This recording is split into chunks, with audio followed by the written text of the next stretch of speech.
Chapter 47. Brother, here's your bank card. Dragon Bay Resort. When Long Zhenglin inadvertently pulled out a bank card from his pocket, he was stunned for a moment. Then, with a bitter face, he threw the bank card to Long Jingyu. It's all right. Since Brother Tang doesn't want to take advantage of us, we'll accept it. Long Jingyu looked at the bank card he gave away as his face exposed a pondering smile. Because the villa that Long Jingyu gave to Tan Xiao was not bought by a friend. Rather, it was reserved for his own use. The villa was not a disposal house that couldn't be sold, but the king of the South Gate town's unique landscape building. Even if one had the money, they still couldn't buy it. The reason why Long Jingyu deliberately said that the Yining villa was unbearable was because he was afraid that Tan Xiao would be unwilling to accept his gift after knowing the true value of the villa. Jingyu Zhenglin, is that Tan Xiao really that outstanding? On the sofa, a middle-aged man put down the newspaper in his hand and asked with a face full of doubt. Long Hanwen always felt that his two sons were geniuses. He was extremely fond of his two sons. He simply didn't believe that there was a youngster in this world who could be more outstanding than his own children. However, after Long Hanwen returned home today, he was unexpectedly bombarded by his two sons for a long time. Moreover, the topic of their conversation revolved around an unfamiliar youngster, which made Long Hanwen extremely puzzled. Even if Long Hanwen came to know that Tan Xiao had won against Jia Ruidao at the gambling table, he only thought that his two sons had used some shameful means to make Jia Ruidao deliberately lose to Tan Xiao. He didn't think that Tan Xiao really had the gambling skills to win against Jia Ruidao. In fact, without personally witnessing the gambling scene between Tan Xiao and Jia Ruidao, no one dared to believe that there was someone in the Shuangqing province who could overpower Jia Ruidao at the gambling table. Brother, in Dad's eyes, except for us, everyone else is an idiot and a retard. We shouldn't do useless things. Hearing his father's words and looking at his father's expression, Long Zhenglin couldn't help but wail and directly went upstairs. Dad, I admit that your two sons are excellent, but you have to know that there is always someone better out there. If it wasn't for Tan Xiao's help this time, your sons would have fallen into the hands of Zhang Deqin and the others. Long Jingyu dropped a sentence and walked into his bedroom. Long Hanwen looked at the backs of his two sons as they left, and his face couldn't help but reveal a thoughtful expression. Southgate Town. Tan Xiao spent half an hour to look at his villa from top to bottom. After that, he took a stroll around the villa's vicinity. He found that his villa was far away from the other villas, almost in an isolated state. This made him even more satisfied with the villa that Long Jingyu had gifted him. After familiarizing himself with the villa and its surrounding environment, Tan Xiao went to the freezer and took out the python's blood essence, viscera, and a part of the python's meat. In addition, he also took out the medicinal herbs and minerals that he had gathered in Walled Hill Village. The heavenly art of cosmic genesis consisted of 3 stages, the first of which was the star's tyrannical body. The star's tyrannical body was divided into chi training, skin strengthening, flesh strengthening, bone transformation, meridian transformation, marrow transformation, viscera transformation, chi and blood circulation, and 9 controlled dance steps. At present, Tan Xiao was undergoing the chi training stage to temper his body. This was also the first time he had tempered his body since he started cultivating the heavenly art of cosmic genesis. The body tempering potion included a first-rank demonic beast's blood essence, internal organs, flesh, star grass, poisonous demon rattan, jade essence stone, and other materials. The fresher the demonic beast's blood essence, viscera, and flesh, the better the potion's efficacy. This was also the reason why Tan Xiao couldn't wait to find a place to cultivate in seclusion after killing the python. Instead of waiting for the college entrance test to slowly temper his body after 2 months, he methodically cleaned the star grass and poisonous demon rattan, and then ground the jade essence stone into powder. Immediately after, Tang Xiao also cleaned the python's internal organs and flesh several times. Only then did he carefully categorize these things according to a certain proportion. On the other side, Tan Xiao had long ago set up a large pot and boiled the originally frozen python's blood essence. Tan Xiu closely stared at the boiling python's blood essence as he threw the star grass and jade essence stone powder into it a little at a time. With the addition of the star grass and jade essence stone powder, the originally dark red blood quickly changed. The stench in the air gradually faded, and the color of the blood became dark blue. Faintly, white spots could be seen flashing in it, as if the blue sky was dotted with countless stars. When the stench in the air completely disappeared, Tang Xiu also threw the python's internal organs and python meat into it, and then took the poisonous demon rot tan that he had prepared earlier and stirred it. Although the poisonous demon rot tan had a vine in its name, it was in fact extremely hard, like an iron rod. The moment he picked up the poisonous demon rot tan, Tan Xiu's expression became incomparably solemn, because he knew that the speed of stirring would directly affect the success or failure of the body-tempering liquid. Moreover, the body-tempering liquid also had extremely high requirements for the control of the fire. A little carelessness would cause an explosion. Although Tan Xiu had prepared several materials for refining the body-tempering liquid, and the location of the villa was very remote, he did not have to worry about attracting onlookers because of the explosion, but Tan Xiu still did not want to experience the feeling of failure. Under Tan Xiu's stirring, the originally hard internal organs and lumps of meat became soft little by little, and then turned into juice and blended into the medicinal liquid.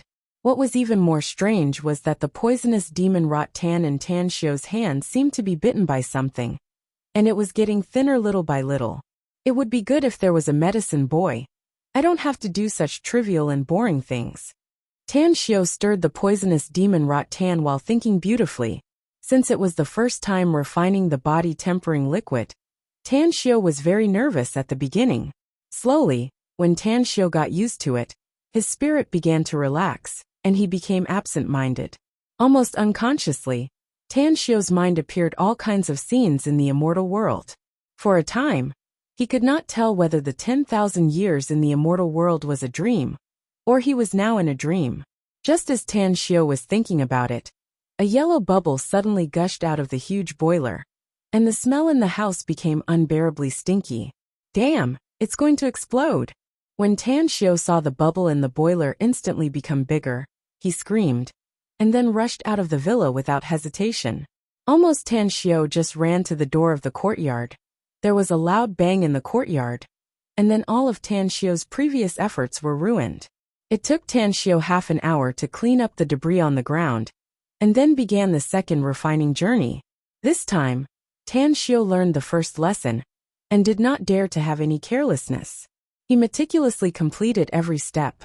Just when the poisonous demon vine in Tan Xiu's hand became thin, Tan Xiu once again became absent-minded, and then the boiler exploded again without exception.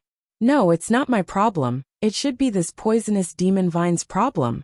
When he was hit the first time, Tan Xiu felt that he was not paying attention, but when he was hit the second time, Tan Xiu only thought for a moment before he understood the problem. Tan Xiu took out a knife, scraped a layer of powder from the poisonous demon vine, and put it under his nose. The next moment, Tan Xiu's mind was full of mixed feelings, and he uncontrollably recalled all kinds of scenes in the immortal world. No wonder the heavenly art of cosmic genesis mentioned that refining the body refining liquid is very difficult, and the success rate is also very low. It's not that refining the body refining liquid is difficult, but the hallucinogenic effect of the poisonous demon vine is impossible to guard against. Tan Xiu was about to start the third refining, but when he saw the remaining materials on the ground, he began to become cautious. After simulating the refining process in his mind, Tan Xiu considered the possibility of the boiler exploding at each stage. The next moment, Tan Xiu once again scraped a layer of powder from the poisonous demon vine, and directly smeared it on his temple. Then, unsurprisingly, Tan Xiu once again became absent-minded. Fortunately, I thought of this in time, otherwise I would have wasted another set of materials. This poisonous demon vine is too powerful. It can even affect a person's thoughts through the pores of the skin. Looking at the iron rod in his hand, Tan Xiu's heart gave birth to a trace of fear. Although it could be said that Tang Xiu's attainments in the field of medicinal pills had reached the pinnacle in his past life, but he didn't dare to pat his chest and say that he knew all the medicinal herbs. And this poisonous demon rattan was one of the medicinal herbs that he didn't know. He was completely following the diagram recorded in the heavenly art of cosmic genesis to find it. The heavenly art of cosmic genesis only recorded the materials needed to refine the body refining liquid and their respective amounts for the chi training stage, but there was no mention of the medicinal properties of the various materials. Fortunately, most of the materials were extremely familiar to Tan Xiao. The only thing he was not familiar with was the poisonous demon vine. Had it been anyone else other than Tang Xiao, who was refining the body refining liquid, it was estimated that they would be at a loss, and might even fail hundreds of times, because any mistake in the details might lead to the failure of refining the body refining liquid. Even if it was Tan Xiao, he did not have the confidence to say that refining the body refining liquid would be 100% successful. He only had a little bit of familiarity with the medicinal properties of the poisonous demon vine, and only after completely understanding the medicinal properties of the poisonous demon vine could he guarantee the success rate of refining the body refining liquid. In the following time, Tan Xiao was not in a hurry to refine the body refining liquid, but repeatedly cut and studied one of the poisonous demon vines. It was not until an hour later that Tan Xiao confirmed that he had a complete understanding of the medicinal properties of the poisonous demon vine, that Tan Xiao once again opened the pot to refine medicine. Boil the blood essence. Put in the star spirit grass and green jade essence stone powder. Put in the internal organs and flesh. Stir. Hold one's breath. Seal the pores. Shield the facial features. Everything proceeded in an orderly manner. Time passed unknowingly. Tan Xiao's heart was completely suspended in midair, jumping up and down, thumping fiercely. Suddenly, the poisonous demon vine in Tan Xiao's hand made a kacha sound, causing Tan Xiao's heart to slow down by half a beat. Almost subconsciously, he opened his eyes. The potion in the cauldron had already turned into a dazzling golden color, and it was emitting a refreshing fragrance. Is this a success? Looking at the medicine in the pot for a moment, he found that the feared explosion did not come, and the color of the medicine was exactly the same as the color recorded. Tan Xiao's eyes could not help but bloom with a fiery light. What Tan Xiao did not notice was that at this moment, his clothes were completely soaked in sweat, and his forehead was full of beads of sweat, as if he had just been fished out of the water. Chapter 48. Soon, Tan Xiao woke up from the successful refining of the body tempering potion. He took out the green jade stone essence plaster that he had prepared earlier and applied it evenly on his body. Tan Xiao was very careful when applying the plaster. He did not miss any part of his body, especially a certain key part of his lower body. He applied layer after layer. 10 minutes later, Tan Xiao transformed into a plaster armor warrior. His whole body was completely covered by the green jade stone essence plaster, from top to bottom.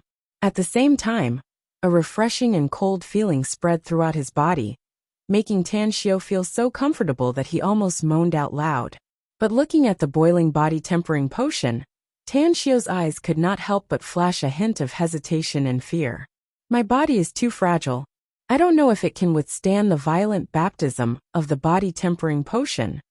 Fortunately, after my soul returned to its complete state, I unintentionally cultivated the heavenly art of cosmic genesis and improved my body by quite a bit.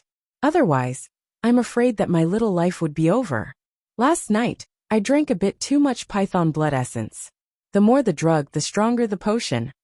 The moment he stepped into the boiler, countless thoughts flashed through Tan Xiao's mind. But Tan Xiao knew that he could not escape this disaster. So he closed his eyes, gritted his teeth, and resolutely stepped into the boiler. 1 foot, the other foot, half of his body, his whole body. When Tang Xiao's whole body was immersed in the potion, he only heard a loud bang, as if the python blood essence in his body was suddenly ignited, and then a raging fire sprayed out from his mouth. The moment Tan Xiao opened his mouth, the golden body tempering potion flowed into his stomach through his mouth. No. Feeling the sharp pain in his mouth, Tan Xiao subconsciously wanted to jump out of the boiler. The next moment, Tan Xiu was dumbfounded because the green jade stone essence plaster had solidified. He wanted to move just now, but his body was imprisoned by the plaster. He could not make any movement, and naturally, he could not jump out of the boiler. After calming down, Tan Xiu could not help but secretly rejoice that he did not jump out of the boiler. If Tan Xiu had accidentally jumped out of the boiler just now, not only would he have suffered for nothing, but he would also have to refine the body tempering liquid again. This was not an easy task. More importantly, the materials needed to refine the body tempering potion had basically been used up. Tan Xiu had no way to find all the materials needed to refine the body tempering potion in such a hurry. If he jumped out of the boiler, who knew how long it would take for him to refine his body in the qi cultivation stage? With the lesson of almost jumping into the wok, Tan Xiu began to raise his vigilance. He calmed himself down and did not dare to be careless again. However, Tan Xiu's expression only remained calm for a moment before his facial muscles began to contort, and he let out a painful roar from his throat. Pain. It hurt a lot. It was very painful. Despite the green jade stone essence plaster protecting the surface of his body, Tan Xiu still felt as if countless knives were scraping on his bones, causing him to be in so much pain that he wanted to die. Moreover, this kind of pain did not only come from the surface of his body. Because of the existence of the python's blood essence, Tan Xiu felt as if there was a raging flame burning inside his body. His internal organs were all scorched, and even his blood seemed to be boiling. Tan Xiu wanted to divert his attention, but the continuous waves of pain coming from inside and outside his body made him unable to divert his attention, let alone cultivate the heavenly art of cosmic genesis in this state. Fortunately, Tan Xiu had obtained the heavenly art of cosmic genesis for a long time, and he had a kind of crazy obsession with the heavenly art of cosmic genesis. In the endless years in the immortal world, he had been reciting the heavenly art of cosmic genesis almost all the time, to the point that cultivating the heavenly art of cosmic genesis had become a kind of instinct of his body, and he did not need to deliberately control it. As the perfect divine art that could be cultivated by both the god race and the demon race at the same time, the heavenly art of cosmic genesis was not only a kind of divine sense cultivation method, but also an ancient and powerful body refining cultivation method. The heavenly art of cosmic genesis tempered and stimulated every part of the body through the body movements. These movements included kneading, pinching, bending, knocking, twisting, and other methods. It tempered and stimulated every part of the human body thousands of times, and finally created the body of the demon race. Of course, at the same time that the body was tempered through the body movements, it must also be matched with the corresponding level of medicine. Tan Xiu was now a little glad that he did not relax the tempering of his body before, so that he had already become accustomed to the pain of tempering his body in advance. Otherwise, if he was caught off guard and suffered this kind of pain, he would have directly fainted in the boiler. Time passed little by little. Tan Xiu's whole body was sweating like rain, and his spirit also became muddle-headed. The green jade stone essence plaster on Tan Xiu's body began to melt little by little, and his skin became red under the hot medicine, like a cooked shrimp. The violent and overbearing energy rampaged inside Tan Xiu's body, destroying Tan Xiu's tendons and internal organs. But at the same time, those damaged tendons and internal organs were wrapped by a strange energy, which quickly repaired, widened, and strengthened them. Under the wanton destruction and reconstruction, Tan Xiu's throat uncontrollably issued hoarse and meaningless howls and groans. Suddenly, without any mental preparation, Tan Xiu entered into the state of cultivation, and the unbearably distorted muscles on his face also slowly calmed down. What Tan Xiu did not notice was that when he entered into the state of cultivation, the moonlight was the brightest at night, and he was sitting in the courtyard under the illumination of the moonlight. The moonlight was bright and beautiful, and the sky was filled with stars, birdsong, fragrant flowers, and fluttering music. Suddenly, hundreds of millions of miles away, at the end of the blue dome of heaven, the stars turned into specks of starlight, as if fireworks were blooming, sprinkling over the sky of the South Gate town, completely enveloping the South Gate town. The Southgate town was located in a remote location, and coupled with the fact that it was late at night, the magnificent and bizarre scene that occurred over the Southgate town sky was not discovered by many people. Tan Xiu's body was like a huge magnet, continuously attracting the starlight that filled the sky to his side and into his body. Perhaps because of the body refining liquid, Tan Xiu's cultivation time today was especially long, and he was able to absorb more starlight than ever before. With the increase of the starlight absorption, the number of stars in Tan Xiu's body also slowly increased. 5 stars, 6 stars, 7 stars.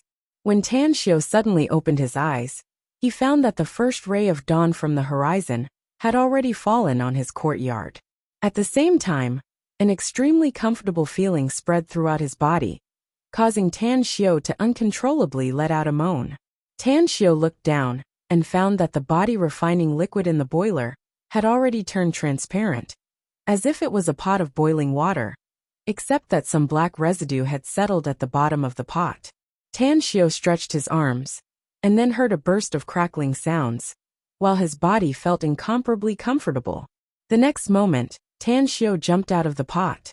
Only a gotcha sound was heard, as the big iron pot that Tan Xiu had specially bought from the food market last night was stepped on by Tan Xiu, leaving behind 2 big footprints. At the same time, Tan Xiu saw that the bluestone floor under his feet also had 2 more cracks. Did I seem to have grown taller? Tan Xiu felt that the angle of his vision was different from usual, so he deliberately went to the door and compared himself, and found that he had really grown taller. Tan Xiu was originally only 1.67 meters tall, but under the tempering of the body refining liquid, Tan Xiu's height had jumped by nearly 10 centimeters in just one night.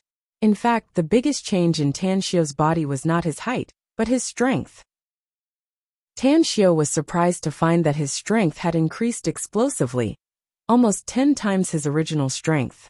Tan Xiu glanced around, and then saw a decorative boulder teapot in the courtyard. The boulder teapot was marked with the words, "A pot of 1,000 gold" carved on it. Tan Xiu smiled, stretched out his hands to hold the body of the teapot, and easily picked up the boulder teapot. The boulder teapot weighed exactly 1,000 caddies, and Tan Xiu estimated that he now had at least 3,000 caddies of strength, and that was just his arm strength. In addition to the increase in height and arm strength, Tan Xiu's divine sense had also skyrocketed. Before, Tan Xiu's divine sense could only cover a radius of a few meters, and he also had to concentrate to achieve this. At this time, Tan Xiu's divine sense covered a radius of nearly 100 meters, and Tan Xiu did not even need to take the initiative to investigate. 9 stars. There are actually 9 stars in my body. 9 is the limit in the heavenly art of cosmic genesis.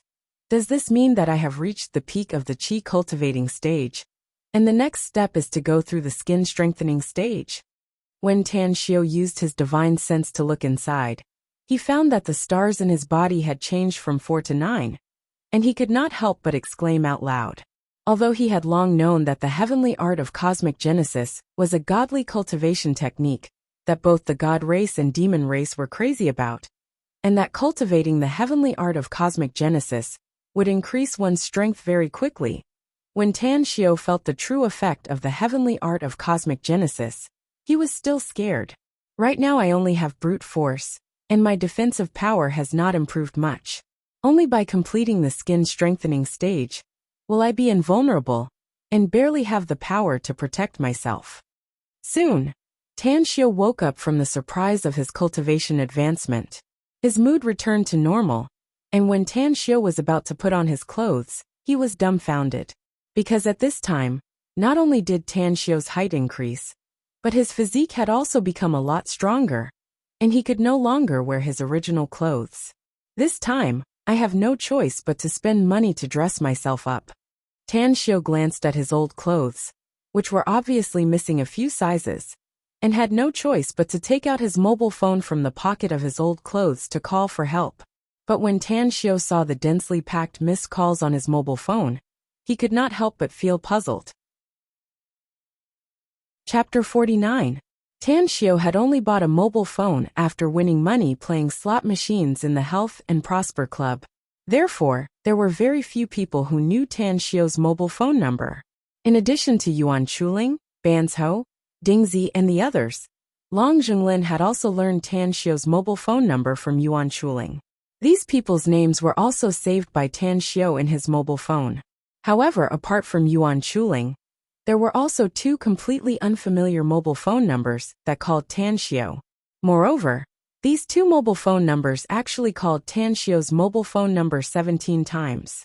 Among them, the least number of calls to Tan Xiu's mobile phone number was 3 times, and the highest number of calls to Tan Xiu's mobile phone number was as many as 14 times. Tan Xiu naturally did not think that these two people had called the wrong number. In just one day, how could there be more than 60 phone calls to me? Did something happen? Tan Xiu's heart sank, and then he prepared to call Yuan Chuling's phone number. Because among the missed calls, Yuan Chuling had called Tan Xiu's number the most. He had actually called Tan Xiu's number 50 times.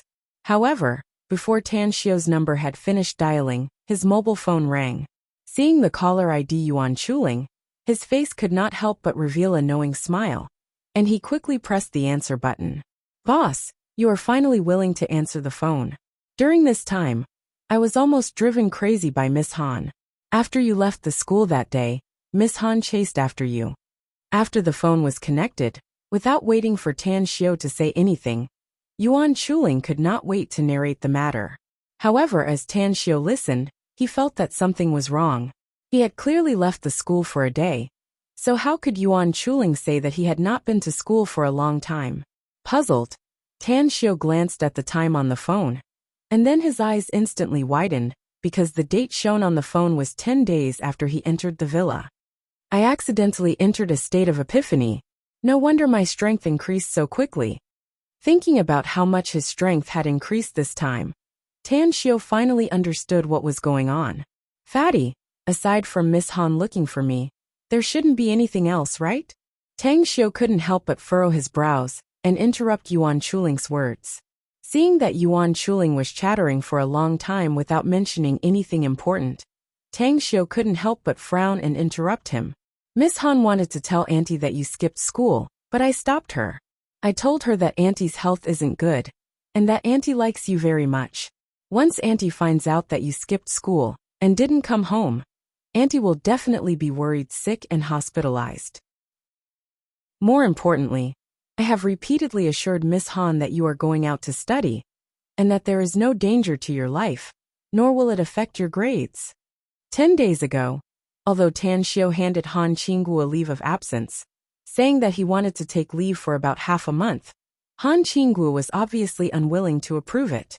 It was just that Han Qinggu didn't react for a moment, so Tan Xiu slipped away. Han Qinggu chased after Tan Xiu to the classroom, but didn't see him. She couldn't help but chase after him to the school gate, but in the end, she still couldn't see Tan Xiu. She could only helplessly return to the year group office, also weighing in her heart how to deal with this matter. Unexpectedly, when she was in class in the afternoon, Han Qinggu heard that there was a car accident on the pedestrian street not far from the school. It seemed that the person who was scratched was Tan Xiu. Although she didn't hear that anyone was killed, Han Qingwu's heart was still hanging in the air. She did not hesitate to find Yuan Chuling and asked Yuan Chuling to contact Tan Xiu. However, after Tan Xiu bought a mobile phone, in order to avoid being disturbed, he directly set the mobile phone to silent mode. Therefore, unless Tan Xiu was playing with the mobile phone and saw a call coming in, he basically couldn't answer the phone. As a result, Han Qinggu and Yuan Chuling called Tan Xiu more than a dozen times, but no one answered the phone. Although Tan Xiu's mobile phone was not answered, Tan Xiu's mobile phone was always turned on. This also made Han Qinggu and Yuan Chuling feel relieved. The mobile phone was not turned off. At least it could prove that he was safe. In the case that the phone could not be reached, Han Qinggu was still worried. Then, she followed the family contact address left by Tan Xiu to find Su Lingyun. Because Yuan Chuling had given her a warning in advance, Han Qinggu was particularly cautious when chatting with Su Lingyun. She did not reveal that Tan Xiu had skipped class, but more about Tan Xiu's family situation. At the same time, She reported the good news of Tan Xiu's improvement to Su Lingyun. Fatty, thank you. After listening to Yuan Chuling's words, Tan Xiu finally knew how much trouble he had caused to Yuan Chuling and Han Qingwu by disappearing for 10 days. He was sincerely grateful. Boss, we are brothers. Saying this is too polite. But then again, if you hadn't come back, I probably wouldn't have been able to hold on. On the other end of the phone, Yuan Chuling smiled and said indifferently. Then he added, Boss, if it's convenient, you'd better call Miss Han. She hasn't been eating or drinking because of you. She's been absent-minded in class, and she has become a lot more haggard. Got it. I'll call Miss Han now. Tan Xiu was still hesitating about whether to tell Han Qingwu that he was safe. After hearing Yuan Chuling's reminder, he instantly made up his mind. After hanging up Yuan Chuling's phone call, Tan Xiu immediately dialed the phone number that had called his cell phone 14 times. Although Tan Xiu did not know who this phone number belonged to, he had a faint feeling that this number must be Han Qingwu's. Hello. After the phone call was connected, there was the unique voice of a Jiangnan woman. It was soft and especially pleasant to listen to. After hearing Han Qingwu's voice, Tan Xiu did not know what to say. Tan Xiu, are you Tan Xiu? You left school without saying a word, and I didn't see you go home. Where did you go? If you don't think for yourself, think for your mother. There was a pause on the other end of the phone for a moment, and then there was Han Qingwu's roar of resentment. After Han Qingwu unconsciously said hello, she found that there was something wrong on the other end of the phone. She immediately looked at the phone number, and then she knew the identity of the owner of the phone on the other end. Poor Tan Xiu had stuck the phone to his ear to listen, because he was nervous. As a result, his ears were numb from the vibration. Hearing the familiar complaint, Tan Xiu was not angry. Instead, there was a happy smile on his face. Although Han Qingwu's voice was loud, and she was criticizing Tan Xiu, her words revealed her care and love for Tan Xiu.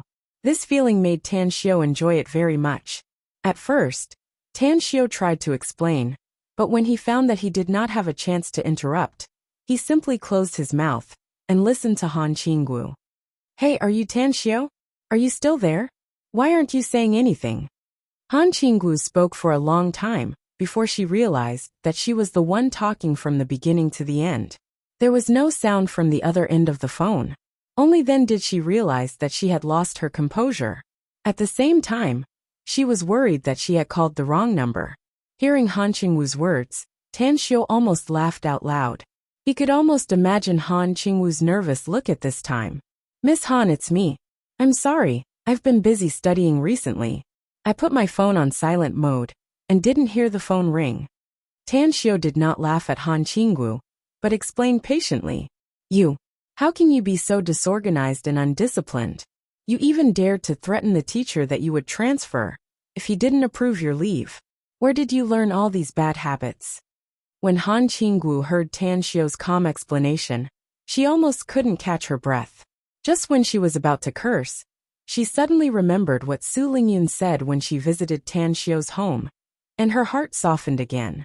Feeling the softness and powerlessness in Han Qingwu's words, the softest part of Tan Xiu's heart was inadvertently touched. Miss Han, don't be angry. Being angry is bad for your health. It's not worth it. After a moment of silence, Tan Xiu deliberately teased. Why don't you go to hell? As soon as Tan Xiu's words fell, Han Qingwu, who was trying hard to control her emotions, finally exploded. She roared at the phone, and then hung up the phone. That's right. Seeing that Han Qingwu had returned to her normal state, Tan Xiu also felt relieved, and immediately dialed the last number. Excuse me, are you Grandmaster Tang? My master is at the gambling table, and temporarily can't answer the phone. However, my master has encountered a little trouble in Jingmen Island, and wants to ask Grandmaster Tang for help. I don't know if it's convenient for Grandmaster Tang to come over. If Grandmaster Tang agrees, I will immediately book a ticket for Grandmaster Tang and arrange a shuttle. After the call was connected, before Tan Xiu had the time to ask the identity of the other party, the other side of the phone respectfully greeted Tan Xiu, and then excitedly told the whole story. Obviously, the other party had been waiting for Tan Xiu's call for a long time. Moreover, the other party had indeed encountered a huge trouble. Otherwise, the other party would have given Tan Xiu the opportunity to speak, and finished everything in one breath. Who is your master? Tan Xiu suspected that the other party had called the wrong number, but he didn't immediately hang up the phone. Instead, he couldn't help but ask. My master is Jiarui Dao. 10 days ago, my master had made a bet with you at the Long's dining hall. After master returned home, he told us about your situation, so we all know of your existence. 3 days ago, master fell into a predicament. If he can't solve this predicament, not only will he lose everything, but his life may also be in danger. I asked Grandmaster Tang to help my master. The other side of the phone froze for a moment, and then eagerly asked for help. I'm sorry. I think you might have found the wrong person. Although I have made a bet with Grandmaster Jia, but my gambling skill is not even 1/10,000th of Grandmaster Jia's. If even Grandmaster Jia can't solve the problem, then I certainly can't help. After understanding the whole story, Tan Xiu hung up the phone without hesitation. Although he had dealt with Jiarui Dao at the Long's dining hall, and admired the other party's attainments in gambling, but Tan Xiu didn't think that he had a deep friendship with Jiarui Dao. More importantly, Tan Xiu didn't like gambling. Moreover, he hated gambling from the bottom of his heart. If it wasn't because he was forced by money, Tan Xiu wouldn't have entered the Health and Prosper Club, nor would he have agreed to help Long Junlin to make a bet with Jiarui Dao. Chapter 50. Jingmen Island. In the presidential suite on the top floor of the Jarvis Hotel. The moment Tan Xiu hung up the phone in the hand of the middle-aged man standing by the window fell to the ground with a bang. His complexion also turned deathly pale. The next moment, the middle-aged man turned around and fiercely slapped the young man beside him. The pitiful young man was looking at the middle-aged man with a face full of expectation. He simply didn't guard against the middle-aged man's sudden attack, and was directly slapped to the ground by the middle-aged man. Eldest senior brother. Why did you hit me? Zhang Taichun looked at Gong Dalong with a puzzled expression. One must know that Jiarui Dao had only received 3 disciples in his life, namely the eldest disciple, Gong Dalong, the second disciple, Zhang Taichun, and the third disciple Jia Yele. Among them, Jia Yele was Jiarui Dao's son, and also Jiarui Dao's personal disciple. The 3 of them had a very good relationship. They supported each other in their career, and took care of each other in their daily life. They were no different from real brothers, which was a much-told story in the Shuangqing province. The only fly in the ointment was that Jia Yele loved vanity, and had an extremely impulsive character. Therefore, Gong Dalong and Zhang Taichun often had to clean up his mess. Sometimes Jiarui Dao also had to clean up his mess. This time, the reason why Jiarui Dao had to rush to Jingmen was because Jia Yele had lost a gamble. Moreover, he had lost very miserably. After losing so much, he actually revealed his father's name, which then provoked a big trouble. Jiarui Dao's name was only useful in the Shuangqing province, and not everywhere in the country. Not to mention in Jingmen Island, which was an extremely xenophobic place.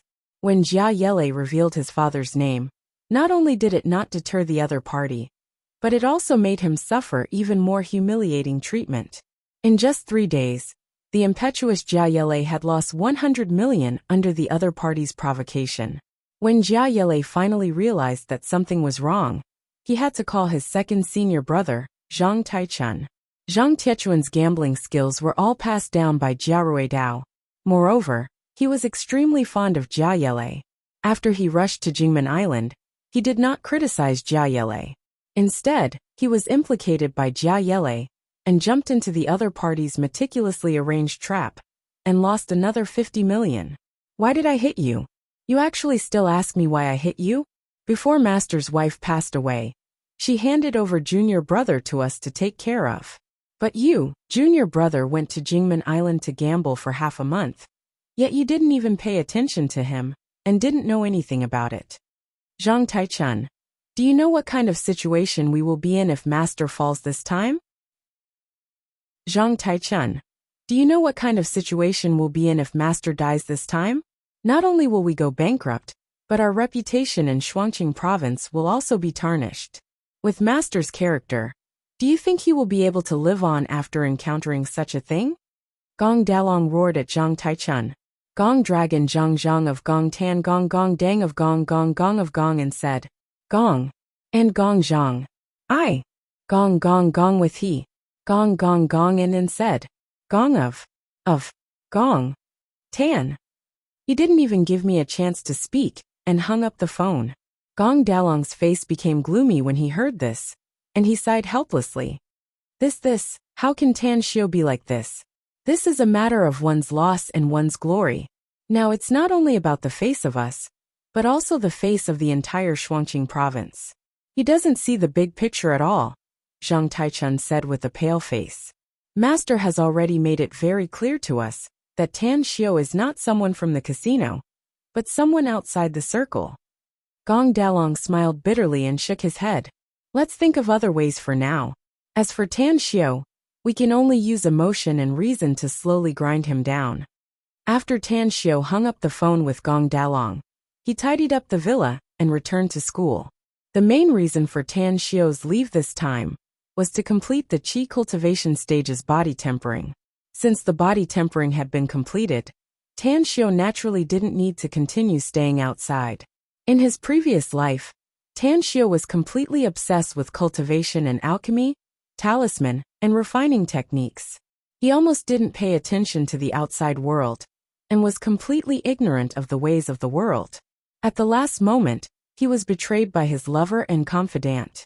In this life, since he had the heavenly art of cosmic genesis, a perfect peerless divine technique, and the 10,000 years of cultivation experience and knowledge from his previous life, Tan Xiao didn't need to worry about the slow progress of his strength. Therefore, he wanted to spend more time and energy on understanding the ways of the world and tempering his state of mind.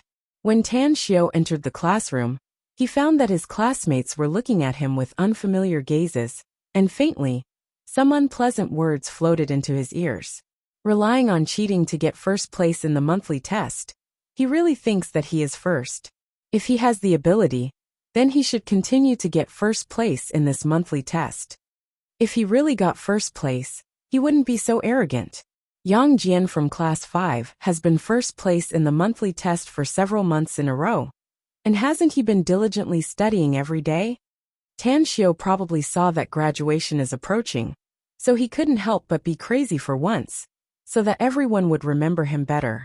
With his IQ, how could he really get first place?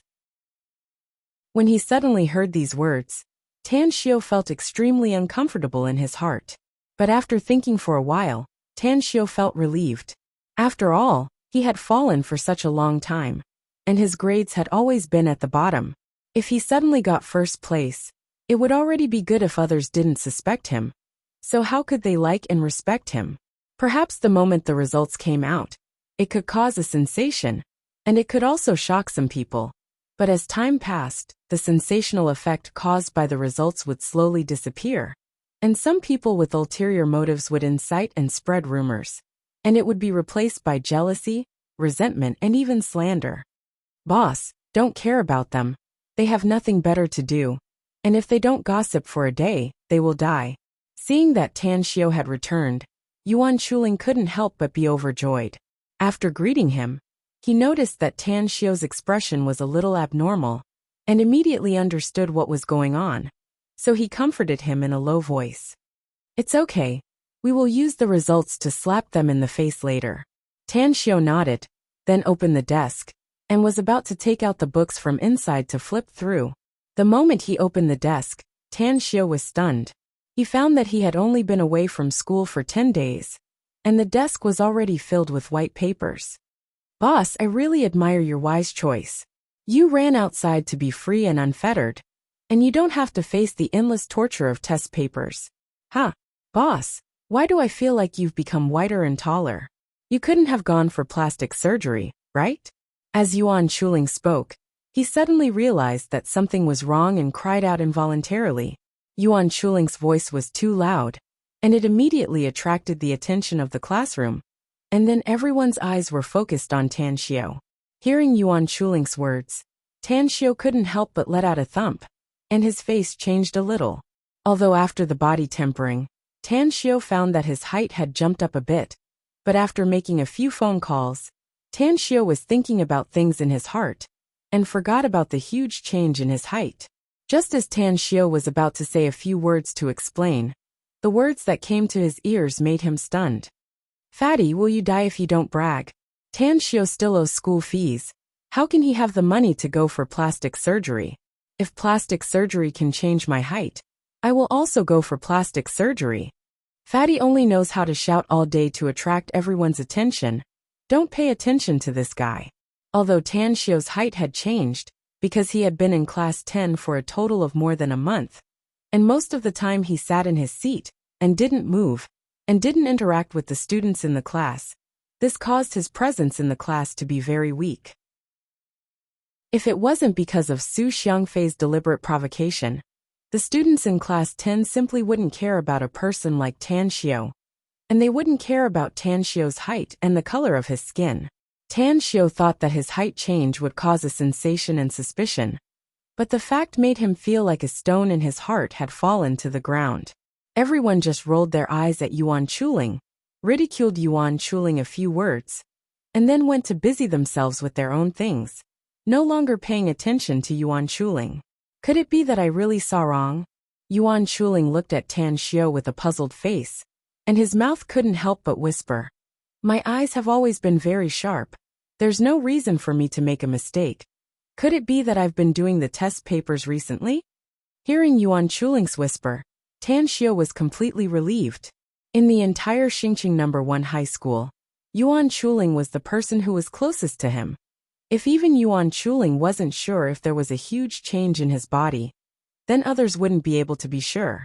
As for his family, Tan Xiu wasn't worried at all. 17 or 18 years old was originally the time when one's body would explode, and he would go home once a month, and his mother wouldn't necessarily pay attention to his height every time. Suddenly seeing his height jump up a bit, his mother might be surprised, or even surprised, but she would never doubt or be afraid. After chatting with Tan Xiu for a while, Yuan Chuling began to immerse himself in studying. Perhaps Yuan Chuling had completely let go of the knot in his heart, or perhaps after the change of environment, Yuan Chuling's mentality had also changed. Tan Xiu could see that Yuan Chuling wasn't as playful as before, but was studying very hard. After glancing at the test papers on the desk, Tan Xiu crumpled them all into a ball and threw them into the trash can. Tan Xiu didn't want to waste precious time on boring exercises and test papers. Wealth, partner, method, and location. Wealth is the most important thing. What I should do next is to find a stable way to earn money, not the college entrance examination. The path of cultivation paid particular attention to the words method, partner, wealth, and location. With the heavenly art of quintessential space genesis, Tan Xiu didn't need to worry about the method of cultivation. It was very likely that the Earth was in the age of Dharma decline, and apart from himself, there wasn't any other cultivator. Tan Xiu also didn't think about looking for a fellow cultivator or a fellow Taoist. As for a place to cultivate, the heavenly palace on Walled Hill Village was already under construction, so Tan Xiu didn't need to worry about it for the time being. Only regarding money, Tan Xiu had no choice but to pay attention to it. Chapter 51. As the ancients said, without wealth, one cannot cultivate the Tao. In the primary stage of cultivation, one must put their mind and time into cultivation to the greatest extent, and correspondingly, there was no more time to make money. Without a certain material foundation, it was very difficult to cultivate the Tao. However, the current Tan Xiu was poor and had no material foundation to speak of. Although Tan Xiu had obtained the Southgate town's Yanning courtyard by chance, but Tan Xiu was very fond of the Yanning courtyard's location and decoration style. He was also reluctant to sell the Yanning courtyard. Moreover, this villa was given to Tan Xiu by Long Jingyu. It was impossible for Tan Xiu to sell the villa. Otherwise, he would definitely be looked down upon by Long Jingyu. There was no way to cash out the Yanning courtyard. Tan Xiu had less than 10,000 yuan in cash on him. It could be said that he was a veritable poor cultivator. If not for Long Jingyu's promise to help build the heavenly palace, Tan Xiu would not even have the means to settle his own cultivation place. Fortunately, although Tan Xiu's cultivation was at the primary stage, he was not a true primary cultivator. Therefore, he could spend some of his time and effort on making money, and did not need to spend all of his time and experience on cultivation. It seems that I still have to start from my old profession. After thinking for a long time, Tan Xiu's eyebrows slowly stretched out, and an idea appeared in his mind. The so-called old profession in Tan Xiu's mind was not the gambling that Yuan Chuling had mentioned, but the Tao of immortal pills that he was good at.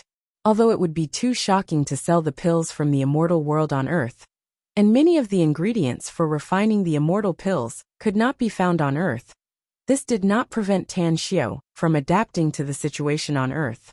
He could process and change the pills according to the actual situation on Earth, so that it could be completely accepted and liked by the people on Earth. The food and beverage business consumes too much time and energy.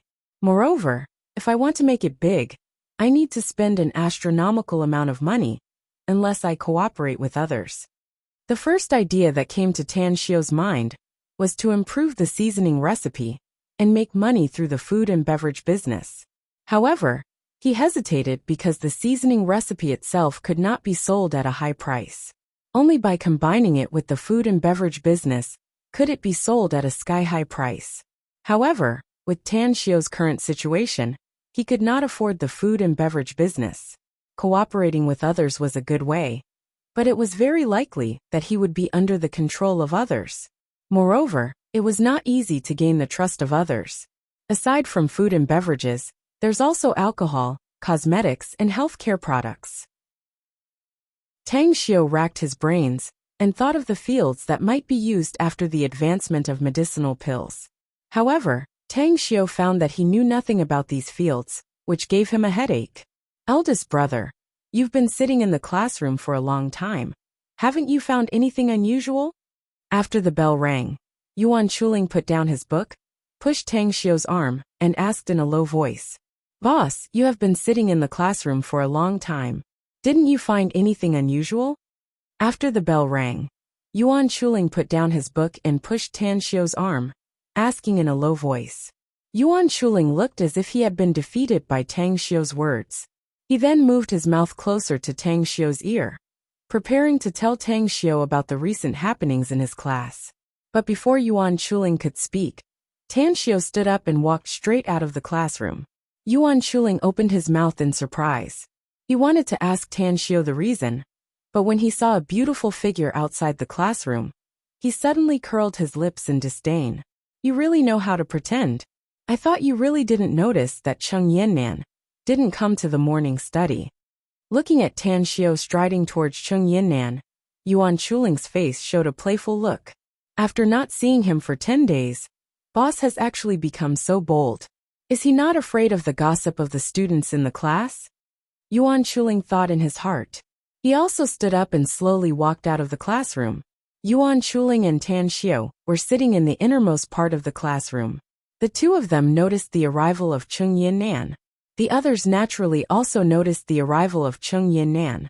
Although Cheng Yannan only came to Class 10 a month earlier than Tan Xiu, she had long ago won the recognition of Class 10, with her beautiful appearance and candid personality. She was also named as one of the top 10 beauties of Xingqing No. 1 High School. Almost half of the boys in Class 10 liked Cheng Yannan. Seeing Tan Xiu actually went straight to Cheng Yannan, the other boys suddenly became nervous. As graduation season approached, many people saw that they had no hope of entering the college entrance examination. They were all ready to confess to their favorite girl and have a vigorous love affair. Cheng Yannan was the target of countless boys in Class 10 who intended to confess to Cheng Yannan. At the same time, they were also secretly guarding against other people getting close to Cheng Yannan. Tan Xiu, Cheng Yannan is mine. Don't even think about it. A toad wanting to eat swan meat. Get out of my way. Us brothers haven't even confessed yet. It's not your turn yet. As soon as Tan Xiu walked to the classroom door, he was stopped by several boys. They looked at Tan Xiu with a face full of ridicule. Impressively, Su Duanxin and Tan Lichuan were among them. Su Duanxin and Tan Lichuan stopped Tan Xiu's colleagues. Su Xiangfei magically pulled out a bunch of roses from his back and ran to Cheng Yinnan with a face full of joy. Get out of my way. Cheng Yinnan's life is in danger. Tan Xiu saw several of his classmates in front of him. He wanted to pick them up and throw them away one by one. But he was worried that his relationship with his classmates would become strained. He could not help but softly scold them. Who are you trying to fool? Do you think we are 3-year-old children? Even if Cheng Yinnan's life is in danger, it's not your turn to save her. The class leader has already gone to save the beauty. Hearing the ridicule of Su Duanxin, Tan Lichuan and others, Tan Xiu knew that he had overestimated the IQ of this group of students. He also regretted that he did not throw these bastards in front of him into the garbage heap. In the next moment, a figure slid through the air and landed heavily on the ground. As this figure landed, a rain of roses also floated down from the sky. If you don't want to die, get out of my way. Otherwise, you will end up like this little bastard. Before everyone had time to react to what had happened, a loud voice rang out outside the corridor. Then, a fierce-looking bearded man appeared in everyone's sight. It was also at this time that everyone realized that Cheng Yinnan's hands were behind her back, and there was a dagger on her neck. The figure that was thrown just now was impressively the first to run out of the classroom, Su Xiangfei. The roses in his hand that he was going to give to Cheng Yinnan had already turned into a rose rain and fell to the ground. His whole body also fainted.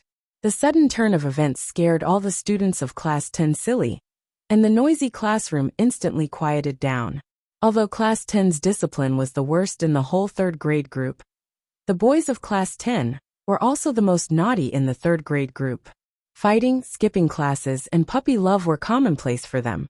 After all, they were a group of children. The fierceness of the bearded man in front of them had completely broken their cognition. All of you, go into the classroom one by one. If anyone dares to run around or call the police, I will kill this bitch, and then I will hack all of your classmates to death. While the students of Class 10 were in a daze, the bearded man kicked several people who were blocking the classroom door into the classroom. Then he sternly scolded several students who were standing in front of the classroom door. The pitiful few students in front of him had the opportunity to escape, but under the fierce gaze of the bearded man, they had no choice but to obediently return to the classroom. Close the front door of the classroom, and then all the boys moved the desks to block the classroom door. Hurry up, whoever dares to not move, I will kill that person. Seeing that all the students in the class were under his control, the bearded man took 2 steps forward, grabbed Su Xiangfei's collar, and dragged Su Xiangfei into the classroom, and then loudly shouted. Under the bearded man's shouts, although the students of Class 10 were helpless, they still closed the front door of the classroom, and then slowly moved the desks to the classroom door to block the front door. Seeing that a group of students had all succumbed to his tyranny, the bearded man's eyes couldn't help but reveal a proud look. His taut nerves gradually relaxed, and the dagger was no longer tightly pressed against Cheng Yinnan's neck, but from time to time waved it twice, excitedly directing the students of Class 10 to work. Fuck your mother. Who do you think you are, coming to our class to show off your strength? Just when Tan Xiu saw that the time was right to make his move, a loud shout suddenly sounded from the back of the classroom. It was Yuan Chuling who fiercely smashed the desk in his hand towards the bearded man. When it came to height and build, Yuan Chuling was not inferior to the bearded man. When he aggressively roared, the classroom violently trembled for a moment. Seeing Yuan Chuling bravely step forward, the eyes of the students of Class 10 couldn't help but brighten up, and their faces revealed a hopeful look. If Yuan Chuling's attack was successful, not only would Cheng Yinnan be able to escape the fate of being a ruthless flower, but the other students in the class also wouldn't have to suffer the bearded man's abuse. Just when the students of Class 10 couldn't help but cheer for Yuan Chuling, something happened that made them dumbfounded. The bearded man seemed to have foreseen this. He grabbed Cheng Yinnan's hand and suddenly exerted force, lifting Cheng Yinnan up, and then directly put her in front of his body to block. At the same time, the dagger in his other hand quickly stabbed towards Yuan Chuling's stomach. Little bastard, I've been guarding against you for a long time. I didn't expect that you would really make a move. Since it's like this, I don't mind killing the chicken to warn the monkey. I'll get rid of you first. Seeing Yuan Chuling's panic-stricken eyes, the bearded man's face revealed a sinister smile. No. Seeing that his desk didn't hit the bearded man, but instead hit Cheng Yinnan, Yuan Chuling's furious face turned into panic. Unable to restrain his force, Yuan Chuling couldn't help but shout, "No!" Clearly seeing the actions of Yuan Chuling and the bearded man, the eyes of the students of Class 10 also popped out, and their mouths uncontrollably issued cries of alarm. Chapter 52. No!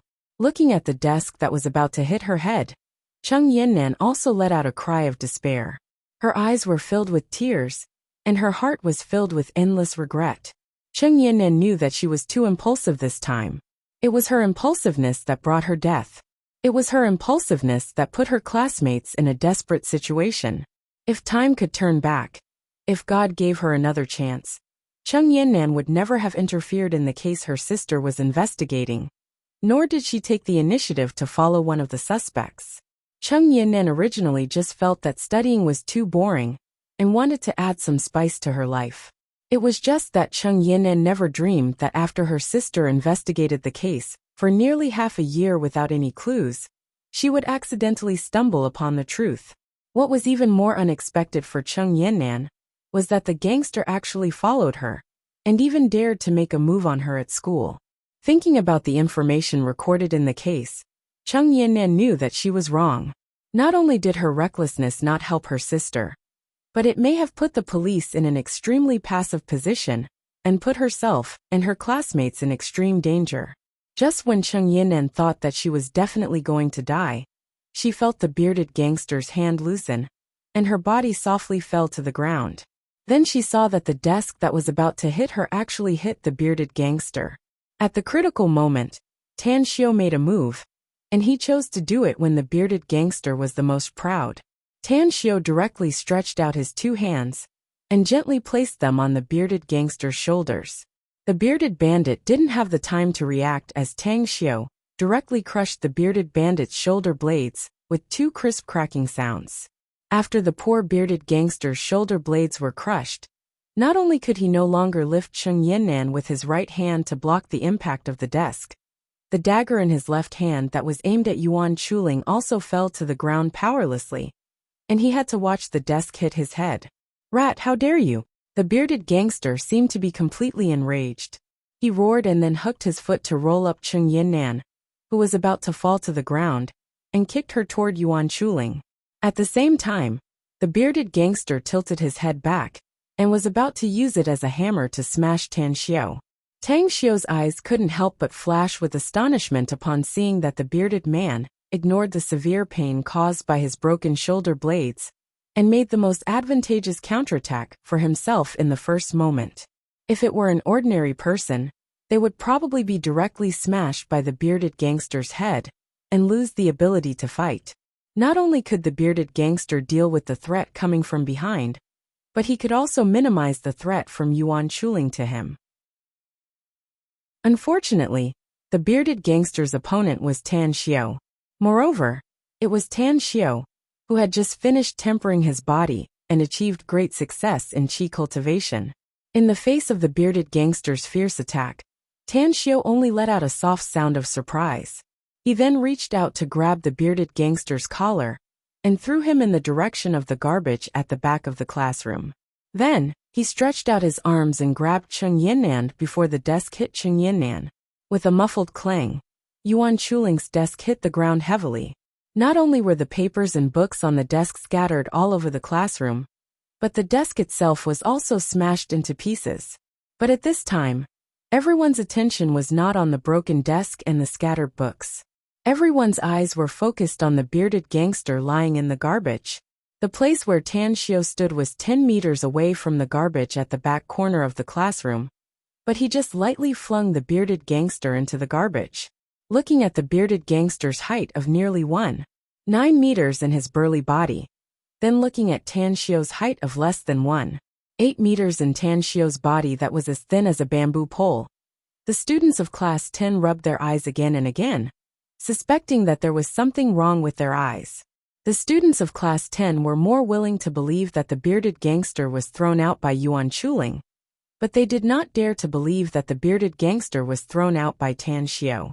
But seeing Yuan Chuling also looking at Tan Xiao with a dull face, everyone knew that the bearded gangster could only be subdued and dealt with by Tan Xiao, not Yuan Chuling.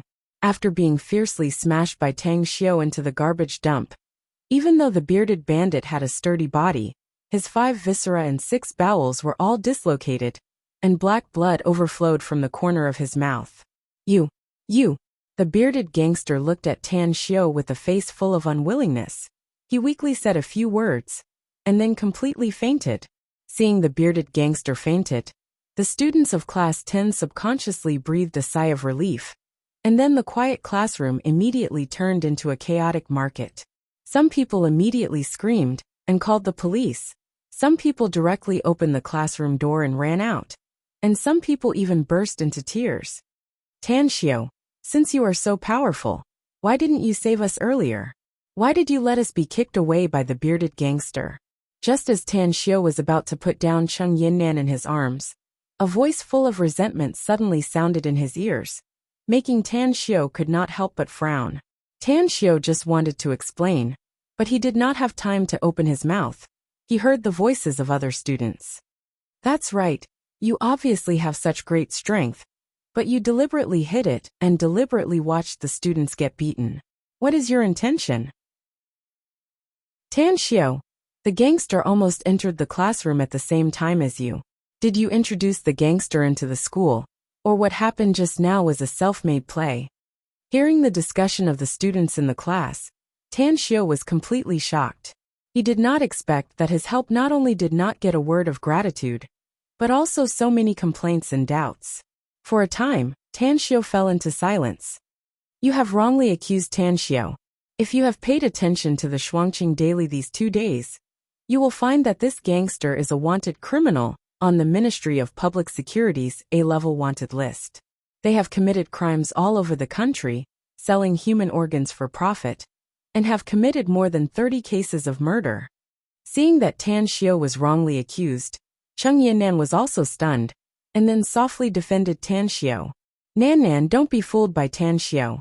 Since you know what the gangster looks like, Tan Xiao naturally also knows what the gangster looks like. Can't he just find someone who looks like the gangster to play the role of a gangster? Tan Xiao is weak and sickly. He often faints and falls to the ground. In his 3 years of high school, he has never passed any of the sports tests. Do you think he can be the opponent of a murderer? Tan Xiao must want to pursue you, but he is afraid of being rejected by you. So he made up this drama of a hero saving the beauty to move you and capture your heart. Not only did Cheng Yinnan's explanation not make everyone believe it, but it made everyone even more excited. Boss, you are obviously wrongly accused. Why don't you explain? After Yuan Chuling escaped from death, his face was full of fear. Seeing that all the students in the class misunderstood Tan Xiao, he could not help but urge. Those who believe you will naturally believe you. Those who don't believe you will not believe you no matter how much you explain. Tan Xiao indifferently glanced at the students in the class and did not speak. Instead, he slowly walked to his desk and sat down. Tan Xiao could calm down, but the other students in Class 10 could not. Those who questioned Tan Xiao were only a small number of students. Most of the students did not speak. After all, the gangster's ferocious expression did not seem to be acting. Yuan Chuling's roar and panic at the critical moment also did not seem to be acting. Not to mention the bruises on Cheng Yinnan's wrist and the vomiting of blood. Tan Xiao did not speak, and Cheng Yinnan also firmly stood on Tan Xiao's side. Most of the students were silent and did not speak. Those who questioned and cursed Tan Xiao gradually became silent. 10 minutes later, the criminal police team of the municipal bureau arrived. The police leading them was Cheng Xuemei, who had met Tan Xiao once before. Just as Tan Xiao was about to step forward and greet Cheng Xuemei, Cheng Yinnan took a step forward and walked in front of Cheng Xuemei before Tan Xiao. But before Cheng Yinnan had time to speak, Cheng Xuemei raised her palm and fiercely slapped Cheng Yinnan's face. Cheng Yinnan, who allowed you to touch my case file? Who allowed you to act on your own? Who allowed you to find clues without informing me in time? After slapping Cheng Yinnan, Cheng Xuemei asked sternly. I. Sister, I'm sorry, I was wrong. Cheng Yinnan did not wait for her sister to comfort her. Instead, she got a slap. She felt so wrong that she wanted to cry. But when she saw her sister's red eyes and the concern in her sister's eyes, she had to hold back the tears in her eyes and apologized softly. When Tan Xiao saw Cheng Xuemei slapping Cheng Yinnan, he was very disgusted and almost couldn't help but hit Cheng Xuemei. But after listening to the conversation between Cheng Xuemei and Cheng Yinnan, he couldn't help but feel lucky that he didn't act impulsively just now. While Cheng Xuemei and Cheng Yinnan were communicating with each other, several other members of the criminal police unit were checking the injuries of the bearded man. At the same time, some of them were asking the students of Class 10 about what happened. Captain Cheng, the injury of the suspect Xiao Baifeng, is not optimistic. Not only his internal organs are displaced, but several of his ribs are also broken, one of which is embedded in his heart. The chance of him being rescued is very small. While Hu Wenxi was speaking, he couldn't help glancing at Tan Xiao. From the mouth of the students of Class 10, Hu Wenxi learned that it was Tan Xiao who subdued and dealt with Xiao Baifeng. Recalling the last time he dealt with Tan Xiao fainted because his body was too weak. Hu Wenxi felt that what happened today was really strange. He couldn't believe everything he heard. However, when he asked several people in a row and found that all the confessions were consistent, Hu Wenxi had to believe one thing, that the thin Tan Xiao had really subdued Xiao Baifeng. Chapter 53. What? Xiao Baifeng's life is in danger? How is that possible? Isn't he known as the unkillable yellow ox in the team? Hearing Hu Wenxi's report, Cheng Xuemei could no longer continue exchanging pleasantries with Cheng Yinnan and exclaimed out loud. The reason why Xiao Baifeng had the nickname of Yellow Ox was that he had extraordinary strength, thick skin, and was particularly resistant to beatings. On the other hand, it was because of his extremely stubborn temper. Once he decided on something, even 10 oxen would not be able to pull him back. It was precisely because of Xiao Baifeng's temper and the abilities he possessed that he occupied an absolute core position in the team. However, when she heard that such a monster had fallen in the hands of a weak teenager, Cheng Xuemei couldn't help but feel that it was a bit unreal. One had to know that even Cheng Xuemei herself did not have absolute confidence in subduing Xiao Baifeng. Hello Tan Xiao. We meet again. Do you still remember me? Cheng Xuemei stared at Tan Xiao for a moment. Finally, she stretched out her palm towards Tan Xiao and greeted him with a smile. Hello Officer Cheng. It's nice to see you again. Seeing the inquisitive and playful look in Cheng Xuemei's eyes, Tan Xiao felt a chill in his heart. He wanted to refuse the handshake, but after thinking about it, he still stretched out his hand towards Cheng Xuemei. When the two palms touched and overlapped in midair, Cheng Xuemei's eyes flashed with a trace of pride, and she suddenly exerted her strength. Just when Cheng Xuemei thought that she should be able to test out Tan Xiao's strength, she felt that Tan Xiao's palm was soft and slippery. Before Cheng Xuemei could react to what had happened, Tan Xiao's palm had already slipped away from her grasp. Good boy, so you really do have some kung fu. Then I'll have to test you. Cheng Xuemei did not go all out just now. After seeing Tan Xiao easily break free from her suppression, her eyes lit up, and then a look of excitement appeared on her face. Officer Cheng, business is more important. Besides, I saved Yanan. Is this how you treat Yanan's savior? Tan Xiao furrowed his brows and hurriedly reminded when he sensed the overflowing battle intent radiating from Cheng Xuemei's body. You used to call me sister. Why are you calling me Officer Cheng now? Do you have a guilty conscience? Cheng Xuemei hesitated for a moment. Then, she glared at Cheng Xuemei and asked sternly. Tan Xiao glanced at the nervous Cheng Yinnan and teased. I want to continue calling you sister, but I'm afraid Yanan will have a problem with it. Cheng Yinnan was watching the show happily. She obviously did not expect that the flames of war would suddenly burn on her. When she heard Tan Xiao's teasing words, she couldn't help but blush for a moment, and her expression became bashful. You, Yanan. When she heard Tan Xiao's words, Cheng Xuemei was also dumbfounded. Her eyes swept back and forth between Tan Xiao and Cheng Yinnan several times, full of doubts. However, in public, Cheng Xuemei could not openly ask Tan Xiao about the relationship between Cheng Yinnan and Tan Xiao, and it was even more inconvenient to point it out. In the end, Cheng Xuemei glared at Tan Xiao fiercely and ended the test. Tan Xiao, Yinnan has alerted the enemy. When we arrived at the bandits' stronghold, they were already gone. If they learn about what happened at the White Tiger Peak, those bandits will probably retaliate against you. Do you need us to send someone to protect you? Or do you want to stay in our public security bureau for a few days? After making the statement, Cheng Xuemei hesitated for a moment and asked Tan Xiao. Tan Xiao was stunned when he heard this. Then he shook his head and said, "Officer Cheng, thank you. If it's convenient, please arrange a few people to protect my mother secretly. I can handle it myself." Cheng Xuemei stared at Tan Xiao for a moment. When she found that Tan Xiao's eyes were firm and full of confidence, she nodded and agreed to Tan Xiao's request.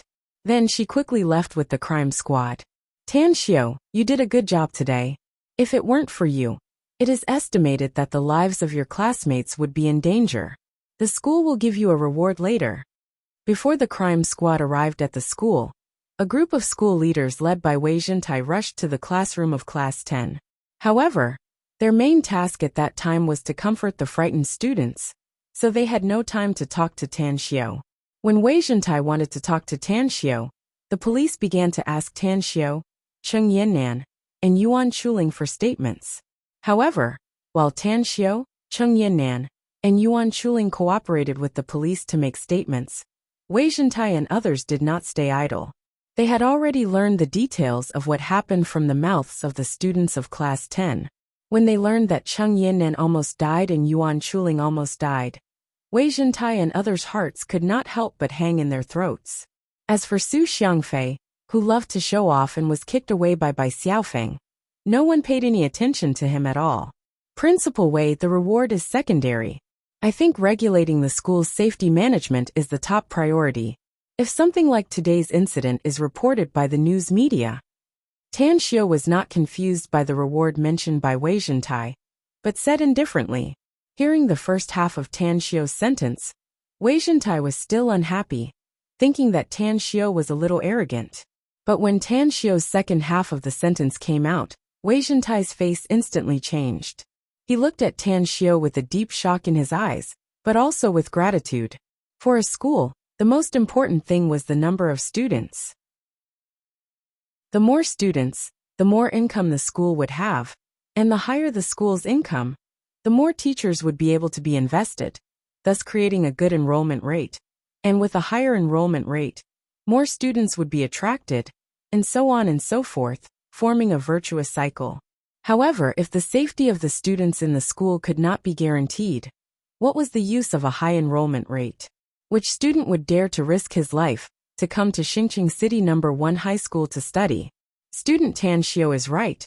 I will immediately rectify the school's safety regulations. Wei Zhentai replied to Tan Xiao with sweat dripping down his face, and then immediately left in a hurry, leaving the other school leaders looking at each other in dismay. I didn't expect student Tan Xiao not only to have amazing academic results, but also to have such great foresight. Admirable. Vice Principal Lu Yunyong looked at Tan Xiao with admiration, and then quickly left. What happened in the school today was too sensational. The entire Xingqing City No. 1 High School had to carry out a crisis of public relations in order to escape this disaster. Or else Xingqing City No. 1 High School would definitely be pushed to the heart of the storm, which would seriously affect the school's reputation and image, and would also have an extremely negative impact on the next year's enrollment. You really make people worry. Either you disappear for 10 days to half a month, or you cause such a big commotion. Do you think the teacher's heart is not big enough? When all the school leaders and teachers had left, only Han Qinggu remained.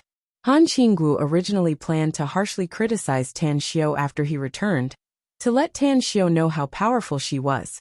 But when she found out that two of her classmates had a trip to the gates of hell, the scene of the car accident from a year ago emerged in her mind again. Thinking back to the scene from a year ago when Tang Xiao pulled her back from the gates of hell, Han Qingwu's resentment towards Tan Xiao instantly disappeared, and her gaze towards Tan Xiao was full of tenderness and sweetness. Today's scene was so similar to the scene from a year ago. The same disregard for personal safety, the same do not look back, and the same sacrifice of oneself to save others. It was just that today's Tan Xiao was luckier than Tan Xiao a year ago, as he did not hurt himself. Miss Han, I'm sorry for troubling you during this time. Feeling the heat in Han Qingwu's eyes, Tan Xiao's eyes drifted and responded softly. It's okay. You did very well today, I'm proud of you. Next time when you encounter something like this, remember to protect yourself, and not let yourself get hurt. When Han Qingwu saw Tan Xiao's blushing face, her face could not help but show a playful look. Thinking of the scene where Tan Xiao forced a kiss on her in the office, she felt a great sense of revenge. While Han Qingwu and Tan Xiao were talking, the desks in the classroom were restored to their original state. Except for the sporadic blood spots in the corridor and in the garbage dump, it seemed as if nothing had happened in the classroom. However, the quiet and almost eerie atmosphere in the classroom reminded everyone that something big had happened today, and it was an earth-shattering big thing. After greeting Tan Xiao, Han Qingwu walked to the podium. Students, what happened today was an accident. I'm very sad that something like this happened, and I think everyone is also very sad. Fortunately, under the brave struggle of Tan Xiao and Yuan Chuling, the danger was finally averted. Let us give a warm round of applause to thank Tan Xiao and Yuan Chuling for coming forward at the critical moment. On the podium, Han Qingwu was like a queen, valiant and heroic, full of aura.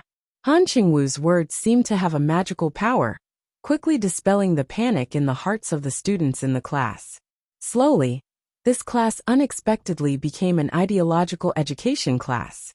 Han Qingwu traced back to the past, from the chaotic heroes of the Qin and Han dynasties, to the modern revolutionary martyrs, all the way to how Tan Xiao bravely came forward to save her from the car accident a year ago, and finally summed up today's events. In Han Qingwu's mouth, Tan Xiao and Yuan Chuling impressively became heroes who could lift the 9 tripod cauldrons, bravely conquer 3 armies, face death with equanimity, and talk and laugh as if they were peerless heroes. All the students listened with their blood boiling.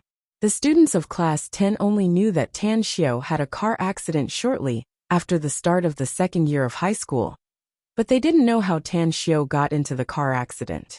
At this time, when they learned that Tan Xiao actually got into a car accident in order to save Han Qingwu's life, the eyes of the students of Class 10 instantly changed when they looked at Tan Xiao. If Cheng Yinnan was only the object of love for most of the boys in the class, then Han Qingwu was definitely the goddess that all the students in the class admired. Han Qingwu completely surpassed Cheng Yinnan in terms of figure, appearance, and temperament.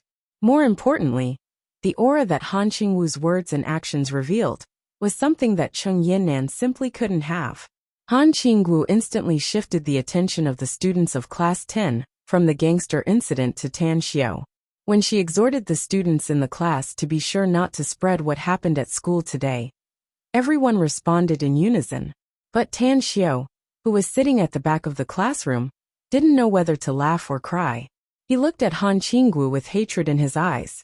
He knew that with Han Qingwu's publicity, it was almost impossible for him to spend the last month of high school peacefully. Chapter 54. As Tan Xiao expected after class, Tan Xiao's desk was surrounded by people. While expressing their gratitude to Tan Xiao for stepping forward today, they were also very curious about Tan Xiao's strength.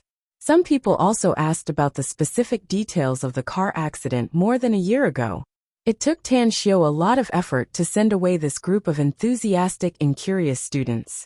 Tan Xiao, do you think the gang from White Wolf Peak will come to the campus to seek revenge on us? When there was finally no one around Tan Xiao's desk, Cheng Yinnan, who was sitting in front of him, suddenly turned around and asked softly, "After going through today's incident, I think both the police and the university will increase the security precautions. It's unlikely that the gangsters will continue to come to the campus to cause trouble," replied Tang Xiao seriously after thinking about it. "Thank you." Cheng Yinnan seemed relieved when she heard the words. and then said absent-mindedly. Clearly seeing Cheng Yinnan's different reaction from usual, Tan Xiao could not help but be stunned. However, Tan Xiao quickly understood what was going on. Even if Cheng Yinnan was usually careless, she was still a girl. And a little girl, who was not even 18 years old. She was suddenly kidnapped by murderers and almost lost her life. Anyone else would have lost half of their soul. Thinking of this, Tan Xiao subconsciously looked at his deskmate, only to find that his deskmate was much quieter than usual.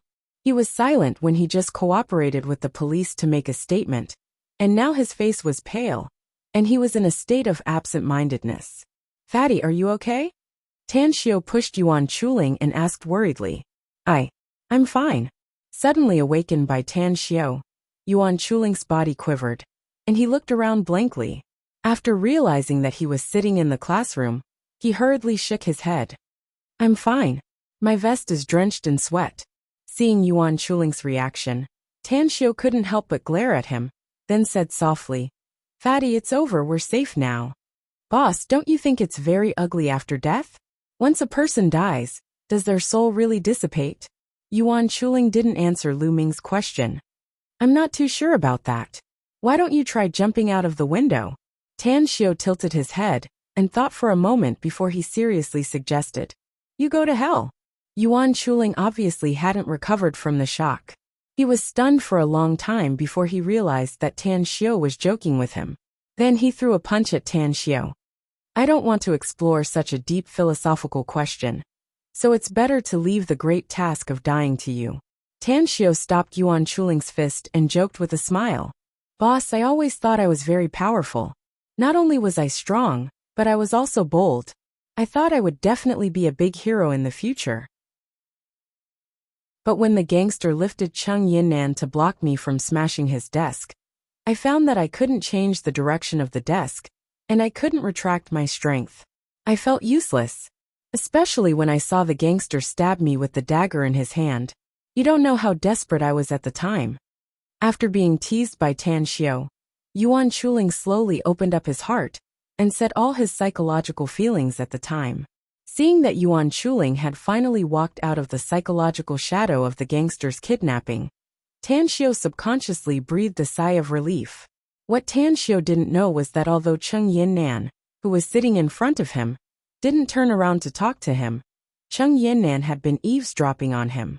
Hearing Tan Xiao constantly teasing Yuan Chuling, Cheng Yinnan's shoulders trembled. She almost laughed out loud several times, but because it was during class, she had to resist the urge to laugh. Although Han Qinggu spent 45 minutes counseling everyone and eliminated everyone's fear to the greatest extent, there were still many people who were absent-minded in class. Some people were because of fear, while others were because of excitement. As long as everyone seized the opportunity to talk, they would desperately discuss the topic of the gangster's kidnapping. It seemed that only by doing so could they dispel the fear in their hearts or calm down their excitement. The gangster's kidnapping became the only topic of discussion in Xingqing No. 1 High School today. The students of Class 10, especially Tan Xiao, Cheng Yinnan, and Yuan Chuling, became the focus of discussion. However, the few people at the center of the topic had already walked out of the impact of the incident. While they were secretly guarding against the appearance of the gangster, they put more attention on their studies. A day passed by unknowingly, when the gangster's kidnapping incident slowly cooled down under the intentional guidance of the school.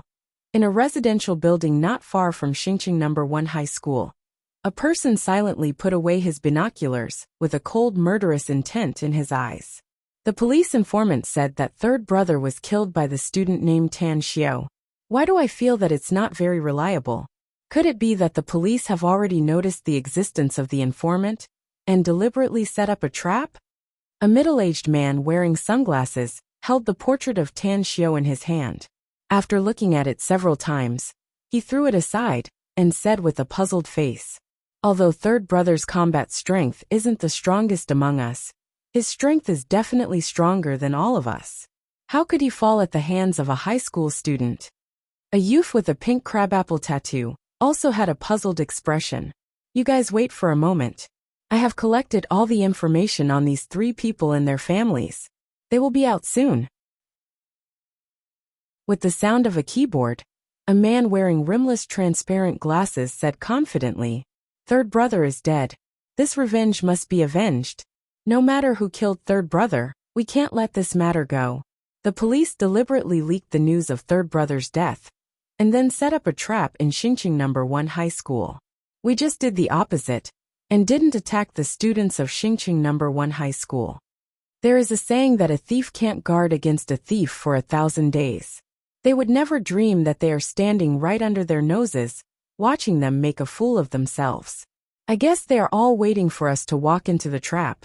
The other two people in the room had been staring in the direction of Class 10 of Xingqing No. 1 High School with binoculars. Their faces were gloomy, and their bodies were also emitting cold air. All the information on Tan Xiao, Yuan Chuling, and Cheng Yinan and their family members is out. Everyone take a look first, and then discuss the target. Suddenly, the man with rimless glasses waved the A4 paper in his hand, and shouted to the people in the room. Hearing the words of the man with rimless glasses, the people immediately rushed forward excitedly, and distributed the information that had just been printed out. This woman is actually the sister of the cop. No wonder she is so nosy and bold. Tan Xiao's sports scores have been failing for a long time, and he had a car accident a year ago. Is he in a state of confusion? Damn, it must be this damn fatty. It must be this damn fatty. He looks simple, but I didn't expect him to be an invisible rich second generation. He also learned Sanda and Taekwondo, and his strength is amazing.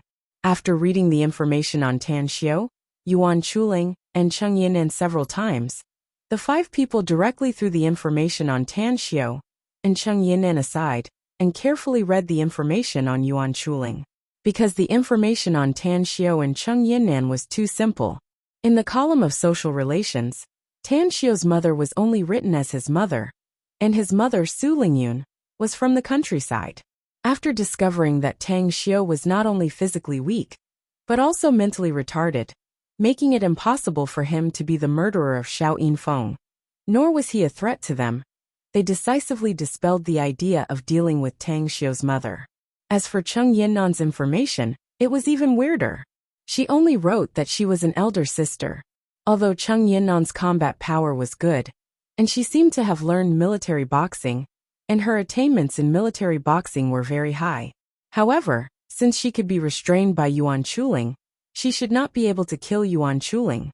More importantly, Cheng Yinnan's sister was a police officer. Even if these gangsters had 100 guts, they would not dare to take the initiative to attack a police officer. Yuan Chuling's father is not simple. On the surface, it seems to be just a technology limited company, but it is inextricably linked to the government, and its annual profits are hundreds of millions. It also has a security confidentiality certificate for military confidential business consulting services. What on earth does his company do? Strange, this is too strange. Did we offend a big shot in the military? But this resume shows that he is just an outstanding entrepreneur. His company should be doing more work in the field of mapping and smart cities. I understand mapping, but what the hell is a smart city? When everyone finished reading the information about Yuan Chuling's father, Yuan Zhengxian, the group of gangsters were all confused and could not figure out the situation. Yuan Jingshuan's woman Zhao Jing is not simple. She did not attach herself to Yuan Zhengxian, but set up a heavy industry company on her own. Moreover, it has developed quite well. Although the profits are not as good as Yuan Jingshuan's technology company for the time being, when it comes to long-term prospects, it is not inferior to Yuan Jingshuan's technology company. Zhao Jing's character seems to be very strong. She actually directly divorced Yuan Zhengxian, because she heard that Yuan Zhengxian was close to another woman. She did not need any evidence at all. This is not the courage of an ordinary woman. I don't know what the brains of these two people are made of. One is more powerful than the other. The money they earn in a year is enough for us to earn for a lifetime. It's really infuriating to compare ourselves with others. No matter how much money they make, they are still helping us in the end. Let's start with Zhao Jing. As long as we control Zhao Jing, Yuan Zhengxian will automatically take the bait. After some discussion, the group of gangsters delineated the target and then began to formulate a plan. Xingqing No. 1 High School, in the classroom of Class 10. Although Tan Xiao had been reading, he was in a state of absent-mindedness most of the time.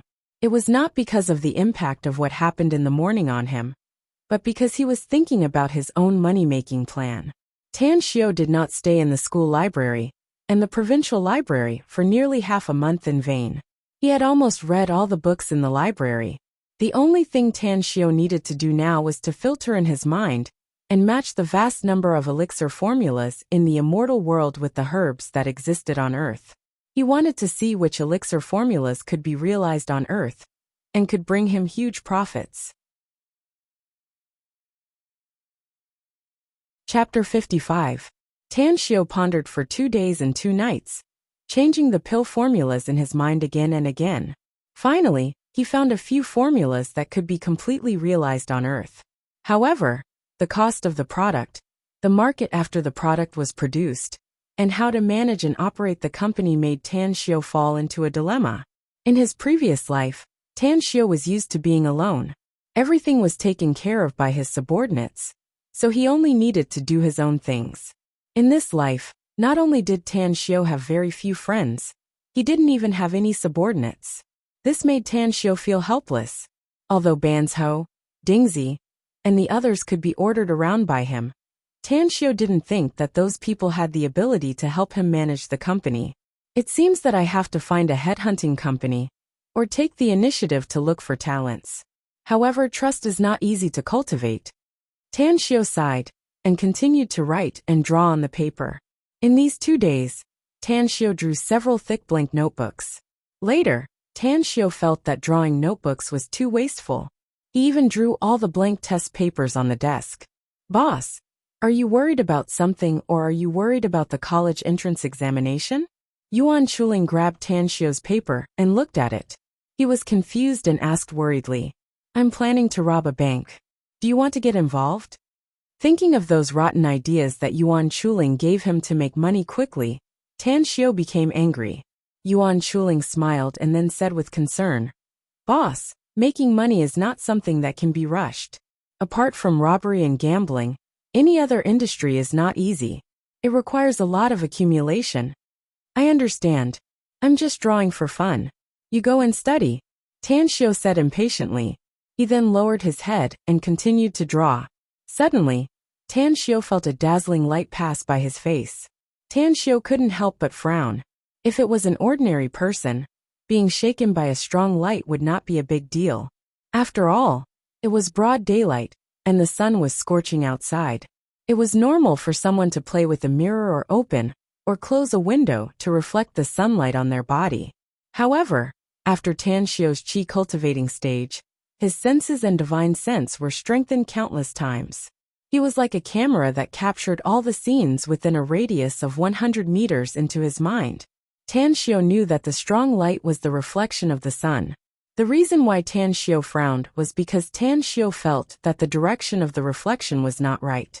Because it was early in the morning, and Tan Xiao was sitting by the window, the sun shone on his body. In fact, at this time, except for a few students sitting by the window, the students of Class 10 could not enjoy the sunshine. But Tan Xiao was clearly aware that the sunlight was reflected from his position in the west. This made Tan Xiao feel strange, because at this time there was no sunlight on the west side of the classroom. Moreover, the teaching building was 10 stories high. So many residential buildings on the west side of the teaching building were completely in shadow. It was impossible for the sun to shine on them. His eyes were like lightning. Tan Xiao looked in the direction of the reflection of the sun. Then Tan Xiao saw a very enchanting man looking at the direction of his classroom with a pair of binoculars. Moreover, his gaze was impressively his deskmate, Yuan Chuling. Peeping? Surveillance? Or a coincidence? Tan Xiao instantly became vigilant. His eyes flashed a touch of cold light. Tan Xiao retracted his gaze and continued to draw on the test paper. But from the corner of his eyes from time to time, he would glance at the movement of the residential building on his right side. Damn, that Tan Xiao didn't discover me, right? Almost at the same time that Tan Xiao discovered the transvestite man, The transvestite man also saw Tan Xiao looking at him.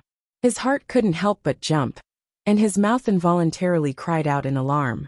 "Younger sister, you think too much.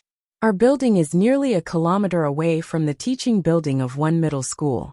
Because you have binoculars, you can see the classroom of class 10. Tan Xiao and the others don't have binoculars, so how can they see us with their naked eyes?" The transvestite man's voice had just fallen when he was ridiculed by the frameless glasses man. The transvestite man thought for a moment, and found that it seemed to be true. Then, his heart that was hanging in suspense fell to the ground, and he continued to monitor the movement of Tan Xiao and the others. When the transvestite man discovered that Tan Xiao just glanced at his direction, he retracted his gaze and no longer looked in his direction. He subconsciously breathed a sigh of relief, and his face revealed a ridiculing smile. Nowadays, students are really forgetful. Such a big thing happened the day before yesterday, but they already forgot about it today. Each and every one of them is immersed in their studies, as if nothing had happened. Then, how about we let it happen again? The frameless glasses man heavily tapped on the keyboard, and then he took out a mobile phone and directly dialed a number. Almost at the same time that the frameless glasses man dialed the number, Tan Xiao stood up from his seat in the classroom of class 10. Yuan Chuling, Cheng Yannan, and the rest of the students were confused as he walked out of the classroom. It was better to take preventive measures than to mend the pen after the sheep is lost. Tan Xiao's eyes were like torches, and his mind was meticulous. If the mob's incident did not happen at school 2 days ago, he might not care about it. But now, he had to raise his spirit to guard against the occurrence of another accident. As the saying goes, there must be a demon behind the abnormal situation. Someone was specifically monitoring the school students through a telescope. Moreover, the target of the monitoring was Yuan Chuling, who had participated in the mob's incident 2 days ago. This made him sure that the other party absolutely did not come with good intentions. Tan Xiao walked along the corridor and came to the office door. He then saw Han Qingwu bending her waist and cleaning the office. Her plump buttocks happened to be aimed at him. Moreover, her slender waist looked extremely flexible. "Miss Han, are you busy?" Han Qingwu turned around and saw Tan Xiao coming to the office. Although she was somewhat surprised, she still deliberately put on a stern face and pretended to be angry. "You're not studying in the classroom. What are you doing here?" Tan Xiao had long thought about the wording and said, "Miss Han, I don't feel very well. I want to go to the city hospital to have a physical examination." "You don't feel well?" Han Qingwu's complexion changed. She immediately threw the broom away and trotted a few steps to stand in front of Tan Xiao. She raised her slender jade-like hand and gently stroked Tan Xiao's forehead. 1 second. 10 seconds. Half a minute later, Han Qingwu's face was full of concern as she softly said, "Your body temperature is fine. There's no fever. Maybe there's a problem somewhere else. Let's go. I'll take you to the hospital." This. Tan Xiao hesitated for a moment before he nodded and agreed. He originally wanted to leave by himself, and then go to the residential building where the watchers were. However, in order not to alert the enemy, he left the school with Han Qingwu, which should be able to dispel the watchers' suspicions. In the residential building, the frameless glasses man put down his mobile as he heard his companion's soft exclamation. Rolling his eyes, he discontentedly said, "Younger sister, don't make a fuss about nothing. We're people who want to do great things, so we must remain calm and indifferent even if Mount Tai collapses in front of us." The transvestite man angrily said, "Bastard. Don't blame me for falling out with you if you call me younger sister again. Hurry up and take a look. That brain-damaged brat came out with a woman. I've observed that woman. She's a teacher of this school, the head teacher of class 10. A glint flashed in the frameless glasses man's eyes. He took the binoculars with one hand and stroked his chin with the other. Then he said with a smile, "This Tan Xiao is nothing to worry about. He's just a brain-damaged person, so he won't pose much threat to us. This woman, motherfucker. This father has played with a lot of women, but I've never played with such a top-quality one. After this matter is over, I must get my hands on her and play with her for a few days. Then we won't monitor them?" There was a bit of hesitation on the transvestite man's face. He didn't know why, but he felt that the frameless glasses man's words were wrong. Although his brothers believed that Tan Xiao was not a threat to them, but because of Tan Xiao's line of sight, his heart was somewhat tense. The frameless glasses man sneered and said, "What's the point of monitoring a fool? The one we have to keep an eye on now is that Yuan Chuling guy." "All right." The transvestite man shook off the haze in his heart. Outside the school gate, Tan Xiao, who was sitting in the front passenger seat, suddenly said, "Miss Han, stop at the corner of the street ahead. I'm very thirsty. I remember there's a supermarket there, so I want to buy a bottle of water." "I'll help you buy it," Han Qinggu said. Tan Xiao didn't refuse. He also wanted to let Han Qinggu buy it. Only by leaving Han Qinggu's line of sight would he have the opportunity to slip away and sneak into the residential building where the monitors were located. A few minutes later, Tan Xiao smoothly got rid of Han Qinggu and arrived near the residential building. After staying for a while and observing the surrounding environment, he didn't find any abnormalities. Then, he hurried up the stairs according to the unit and floor in his memory. Through the observation of his spiritual sense, he clearly saw his targets in a room on the 8th floor. There were two people. One of them was the man he found in the classroom. At the moment, he was holding a pair of binoculars, observing the situation in the opposite school. The other one had a gloomy expression, and his triangular eyes were full of coldness as he typed on the computer keyboard. "Huh?" Tan Xiao frowned as a cold light flashed in his eyes. He clearly saw that there was a pistol and 2 Mitsubishi Army knives on the computer desk. Tan Xiao pondered for a moment and determined the identity of the other party's murderer. If the police wanted to protect the safety of the school, they should have a gun, but it was absolutely impossible for them to carry a Mitsubishi Army knife. In addition, the knife used by the bearded man who committed the crime at the school was the same type of Mitsubishi Army knife. "I've determined their identity. Should I call the police?" This thought emerged in Tan Xiao's mind, but he immediately threw it out. He was a dignified supreme in the immortal world. Even if his cultivation was not even 1,000th of his former self, he still had the confidence to deal with a few thieves. He made a decision. His agile figure was like a spirit ape as he silently approached the door of the suite. Chapter 56. Near the gate of Xingqing No. 1 High School, Han Qinggu angrily dialed a number on her cell phone. However, a prompt came out. "The subscriber you dialed is powered off." She couldn't wait to catch Tan Xiao and ruthlessly beat him up. Han Qinggu didn't expect that Tan Xiao would actually lie to her. He obviously said that he would wait for her in the car, but he took advantage of her going to buy water and slipped away. She was a smart girl. She easily figured out that Tan Xiao said that he wasn't feeling well and wanted her to accompany him to the hospital. All of these were lies. Tan Xiao is too hateful.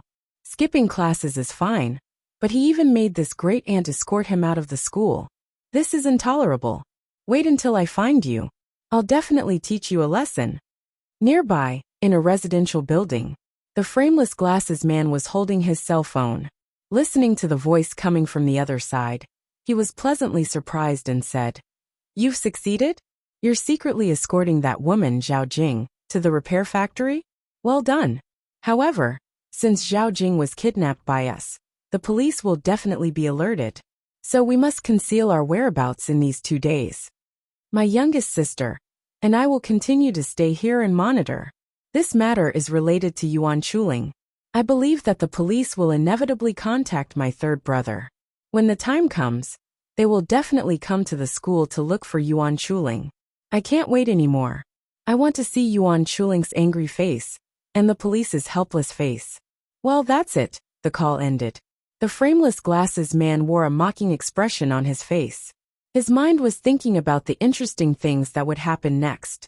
He didn't know that the content of his call was heard by Tan Xiao, who was outside the door. "Got it. One Eye's actions are really fast," the transvestite man said with a happy face. The frameless glasses man sneered and said, "We're brothers. How can we not be fast? However, that woman Zhao Jing is absolutely not simple. One Eye's group relied on a sneak attack to barely kill her 2 bodyguards. One Eye is also injured. What? One Eye is injured? He received training abroad in vain. How long are we going to monitor that Yuan Chuling kid? 2 more days. Who was Zhao Jing? Outside the door, Tan Xiu's eyes were filled with confusion.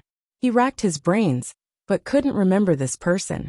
However, through the conversation between the frameless glasses man and the others, he figured out one thing. And that was that these murderers had kidnapped a woman. And this woman was most likely related to Yuan Chuling. What to do? If he dealt with these 2 guys now, he would definitely anger the other criminals. Perhaps those villains would become angry out of shame and kill the woman named Zhao Jing. Tan Xiu weighed the pros and cons and finally decided not to make a move. Just now, the contents of the conversation between the 2 people in the room said that after 2 days of surveillance, he would be able to secretly follow them and catch all these criminals in one fell swoop. After leaving quietly, Tan Xiu was a little worried. Originally, he had snuck over to capture or kill the 2 criminals in charge of surveillance. With the credit, he could deny that he had lied to the homeroom teacher, Han Qingwu. But now he couldn't make a move. He was afraid that he had to appease Han Qingwu's mood. Forget it, I'll send her a message. Tan Xiu took out his phone and rebooted it. He immediately wrote a message and sent it out. Xingqing No. 1 High School, Class 10. Han Qingwu stood on the podium with a frosty face. Looking at the faces below, she said coldly, "From now on, no one can skip class. You can't use leave as an excuse to skip class. If you violate this rule, you will have to clean the toilet for a week." In the classroom, dozens of students heard Han Qingwu's words. Not only were they not afraid, but they were also happy. They unanimously looked at Tan Xiu's seat. Some students even took pleasure in his misfortune and ridiculed. Tan Xiu must have angered Miss Han. He's really a good-for-nothing.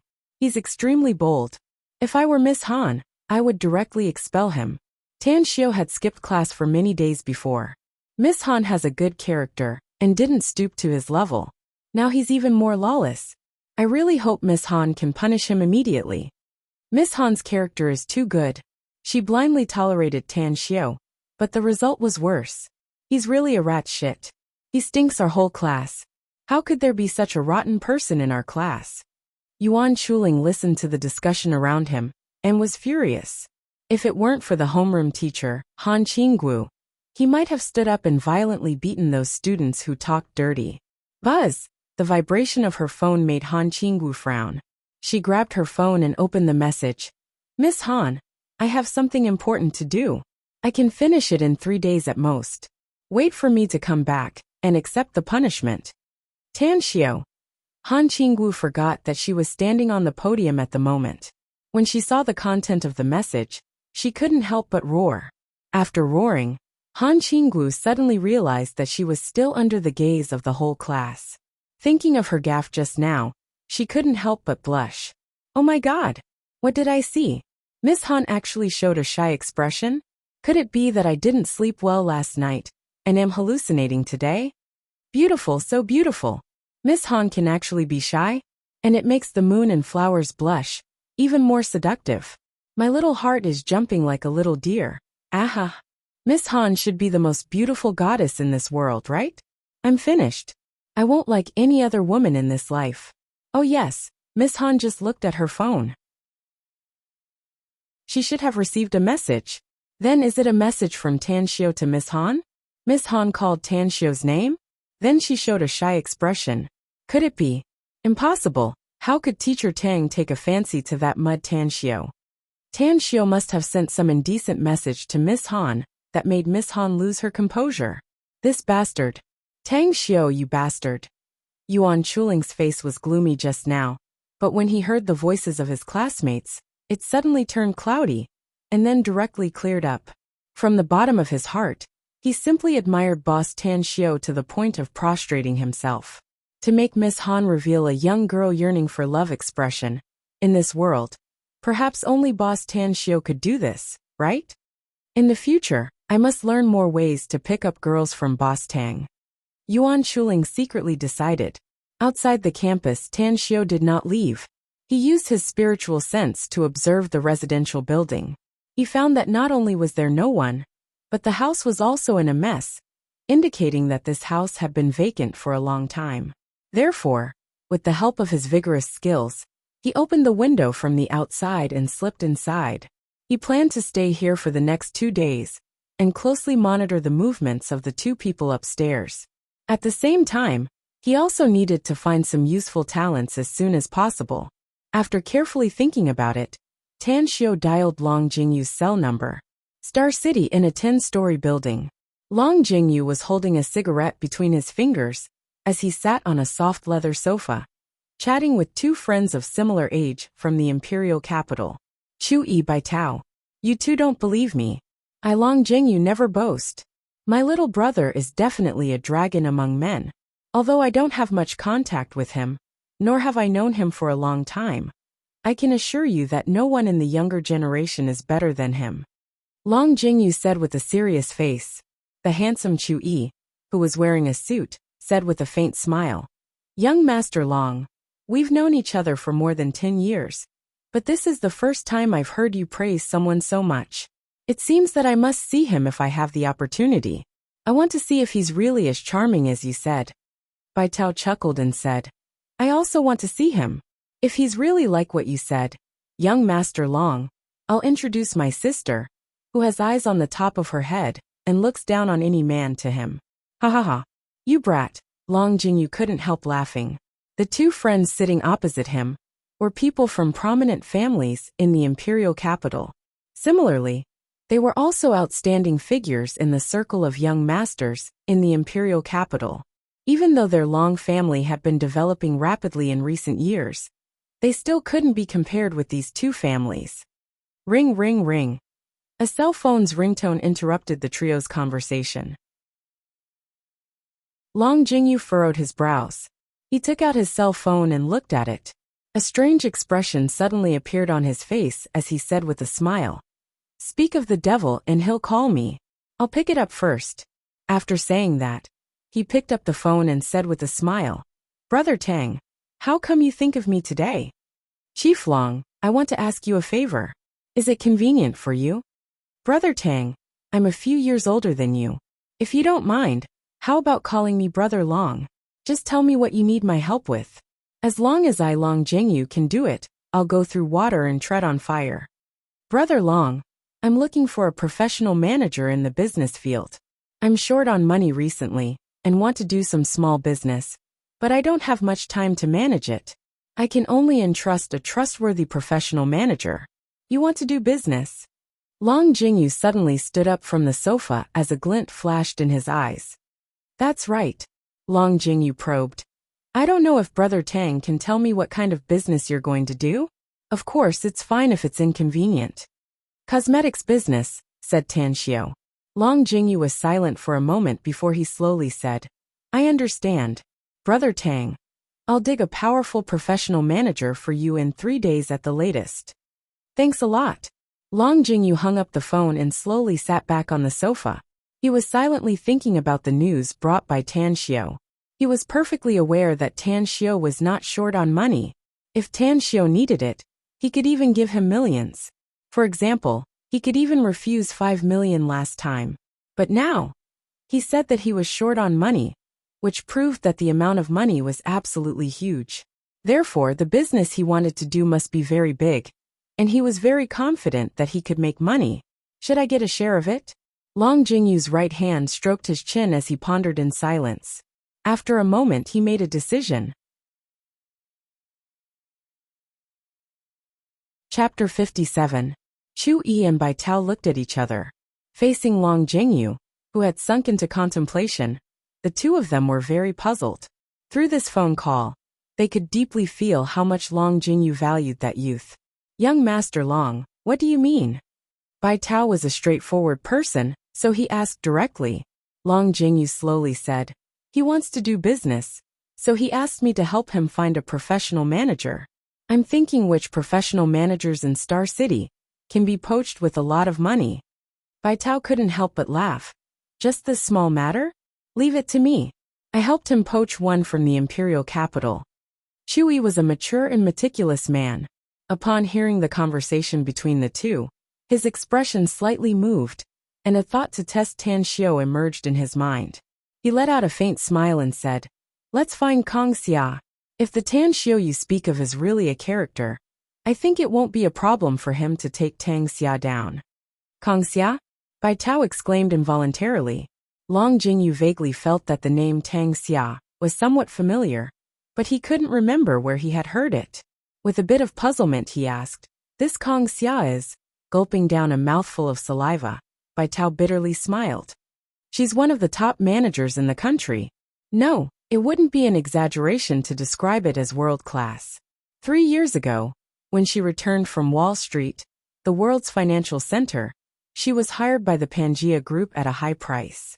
After taking over, she carried out the reorganization and reform of the Panzerhohe Group in a swift and decisive manner.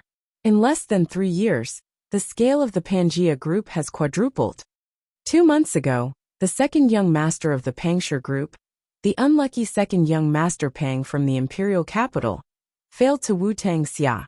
So he resorted to despicable means and attempted to drug Tang Xia. In the end, not only did she not succeed, but it also made Kong Xia furious, and she directly resigned from her job as the CEO of the Panzerhohe Group. Now that fat second young master has probably been beaten up by their family's old man to the point that he can't even get out of bed. The most surprising thing, and also the most frustrating thing, is that, when Kong Xia left the Pangea Group, everyone thought that they had a chance. However, no matter what methods other companies used and what price they paid, Kong Xia did not agree to join them. My father even promised her 10% of the company's shares, but she was indifferent." Long Jingyu's pupils constricted, and his face was filled with shock. Others didn't know how enormous the capital of the Bai Group was, but he knew very well. Just 10% of the shares would be worth tens of figures. "She's the one." Long Jingyu immediately made the decision. Shui lightly smiled and said, "Whether we can take her down or not, we still need to see Tan Xiao's ability. If he can take it down, I'll be convinced. If you can't take it down, I don't think there's a need to meet you." Long Jingyu narrowed his eyes. He was good at reading people, but he couldn't see through Tan Xiao. In fact, he even felt like he was looking up to him. Therefore, that indescribable sense of worship grew, and he firmly said, "I firmly believe that he can take it down." 2 days passed by slowly. During this period, Tan Xiao asked Banzhou, Dingzi and the others to help him buy a lot of things. All of them were sent to the house where he was hiding. In the past 2 days, he had done hundreds of experiments and finally finalized the materials and configuration process for the 2 skincare products. Skin Clotting Centipede, Scar Cream. This was the name given by Tan Xiao for the 2 products. The skincare lotion had a very strong whitening and moisturizing effect. Even those high-end whitening cosmetics in the society couldn't compare to 1/10 of its effect. The Scar Cream could repair scars, and also had acne and freckle removal effects. He believed that once these 2 products came out and were promoted to the society, it would definitely cause a great uproar. At that time, those who loved beauty or had scars on their bodies would definitely go all out to chase after them. "I'm only a step away from the everything is ready except for the east wind. Startup funds. What I'm most lacking now is startup funds. Registering a company, establishing a factory, as well as advertising and promotion channels, etc. All of these require funds. The sum of money won't be small. Star City, Jin Emperor Villa Complex. As one of the best high-end villa complexes in Star City, the people who lived here were either rich or respectable. Any one of them, even if they just stomped their feet, could shake the entire Star City. In one of the villas, Yuan Jingshuan's expression was cold as he coldly looked at the 4 big men in suits standing in front of him. "It's been 2 days. Are you all doing nothing? Keep searching. Even if you have to dig 3 feet into Star City, you must find the whereabouts of my wife." "Yes." The 4 big men nodded submissively. At this time, a middle-aged woman in business attire strode into the hall. Chief Yuan, the City Public Security Bureau's Chief Deng Jianmen, and the City Criminal Police Captain Cheng Xuemei have arrived. They're waiting outside. Yuan Jingshuan's complexion changed as he said in a deep voice, "Please come in quickly." After a moment, Deng Jianmin and Cheng Xuemei, with livid complexions, strode into the hall. It could be seen from their faces that their hearts were filled with rage. Upon seeing this, Yuan Jingshuan's mood turned heavier as he asked, "Is there any news, Chief Deng?" Deng Jianmin said with a bitter expression, "After the investigation, we've determined the identity of the kidnappers. They are A-class wanted criminals. This gang of human organ smugglers is also the target we are currently searching for. Although we haven't found their whereabouts for the time being, we've set up checkpoints at every exit passage in the city. We can be sure that they're still in Star City's downtown area." Yuan Zhengxian was burning with anxiety, but he was, after all, a seasoned veteran in the underworld, so he was barely able to restrain his emotions. After a moment of silence, he said in a deep voice, "Chief Deng, I don't get it. Since these kidnappers smuggle human organs for a living, why would they suddenly kidnap my wife? My husband and I shouldn't have any grudges with them, right?" Deng Jianmin and Cheng Xuemei looked at each other. Cheng Xuemei said, "Mr. Yuan, if our inference is correct, the kidnappers should be related to your son." "Little Ling?" Yuan Zhengxian looked at Cheng Xuemei with a dumbfounded expression and asked with a confused expression, "What does this have to do with my son? He's just an ordinary student of Xingqing City No. 1 High School. How could he possibly be related to the kidnappers?" With a bit of an apologetic expression, Cheng Xuemei forced a smile and said, "A few days ago, a student of Xingqing City No. 1 High School was abducted by one of the kidnappers at school. Your son and another student acted against the murderer in order to save the student. In the end, they saved the student, but the murderer was killed by them. We can infer that the kidnappers are retaliating." Yuan Zhengxian exclaimed in disbelief, "That's impossible. How could my son kill someone?" Cheng Xuemei said, "To be precise, the murderer wasn't killed by Ling Sheng. He was killed by another student." Yuan Zhengxian grabbed his mobile and was about to call his son. Suddenly, he realized something and immediately looked at the four big men, saying in a deep voice, "You guys immediately rush to Xingqing City No. 1 High School and bring my son back. Remember, you must ensure his safety." "Understood." The four men immediately set off. Xingqing City No. 1 High School. The residents lived in the building. Tan Xiu looked at the messy scene in the living room, as a sense of satisfaction involuntarily welled up inside him. He had been living in the immortal world for thousands of years, so he simply didn't care about such trivial matters. If there was a need, he would have a large number of subordinates at his disposal. Something's wrong. Tan Xiu's complexion suddenly changed. He was keenly aware that his mentality was undergoing a tremendous change. He used to look at everything with an indifferent attitude, but now, he found that he had become flesh and blood, and he was more like an ordinary person when it came to all kinds of emotional changes. In the room upstairs, the transvestite man was holding a mirror.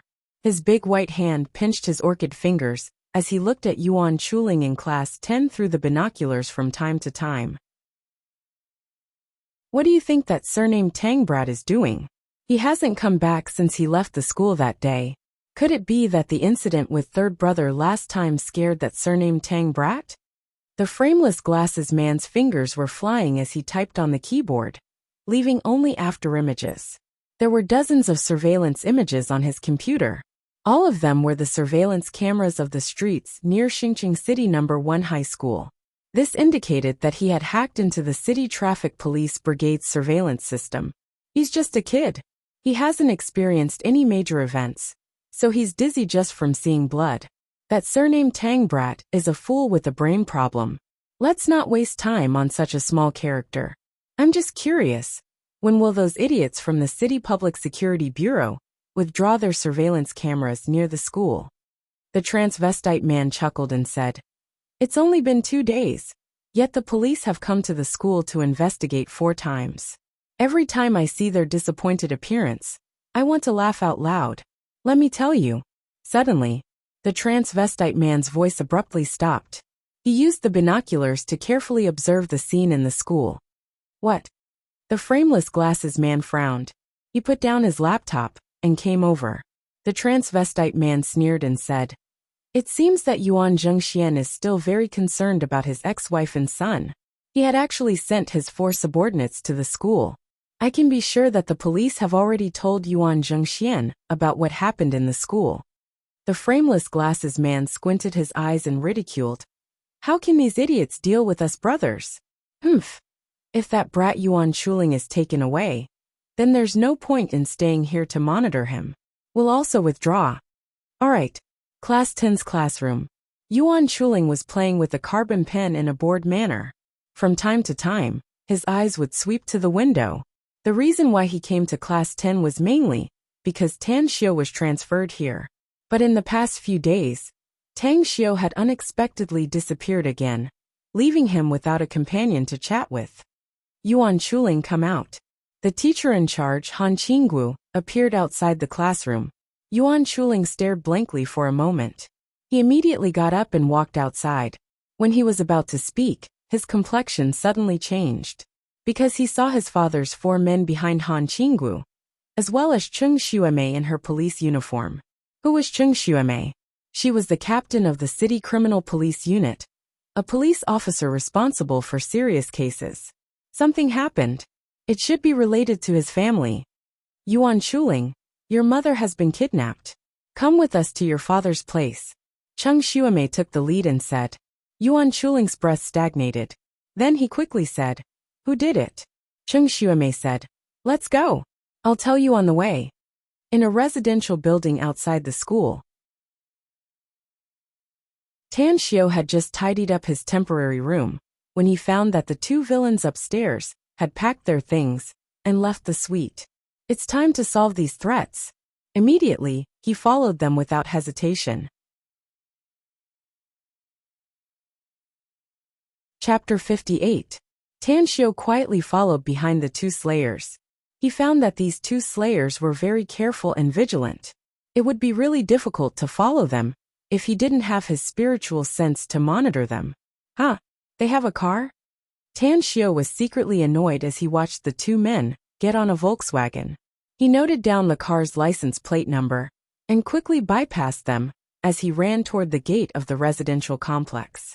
His luck was good as he met a taxi just as he left the residential complex. "Where are you going, little brother?" The fat driver turned around and asked with a smile. Tan Xiao squinted his eyes. His spiritual sense could sense that the car driven by the 2 slayers was about to come out. He directly took out a few 100 yuan bills from his wallet and handed them to the driver, saying, "Master, do you see that Volkswagen coming out of the gate of the residential complex? Follow it quietly. Don't lose it. And don't let the people in the car find you." The fat driver hesitated. "Little brother, you." Tan Xiao took out a few more bills from his wallet and handed them over again. He believed that money could make even the devil turn millstones. This truth was extremely useful, whether it was in the current society or in the immortal world. Sure enough, the fat driver gritted his teeth and nodded. "Don't worry, little brother. This big brother often encounters those guests who need help tracking others. Nowadays, if it's not a man who has an affair, it's a woman who has an affair. This kind of man and woman, they're just messing around blindly." The corner of Tan Xiao's mouth curled. He was very satisfied to be misunderstood as such. Following the driver's words, he pretended to be angry and said, "If that stinky woman in the car is really having an affair, I'll break her dog legs." The worry in the fat driver's heart immediately vanished after hearing it. 10 minutes later, Tan Xiao frowned.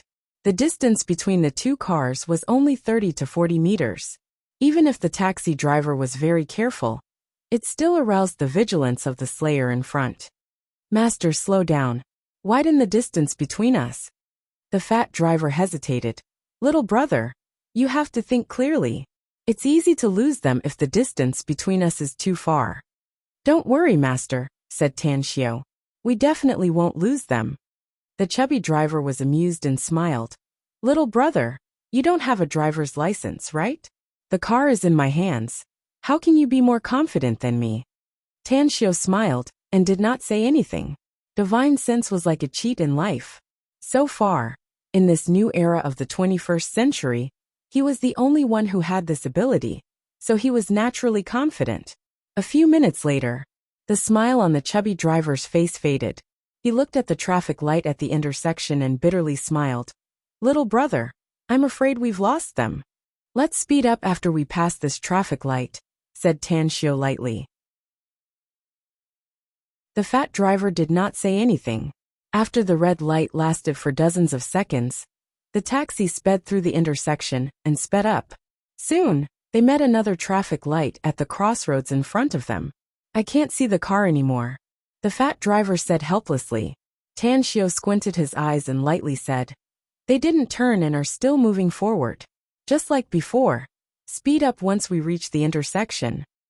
The fat driver looked at Tanshio with a surprised expression.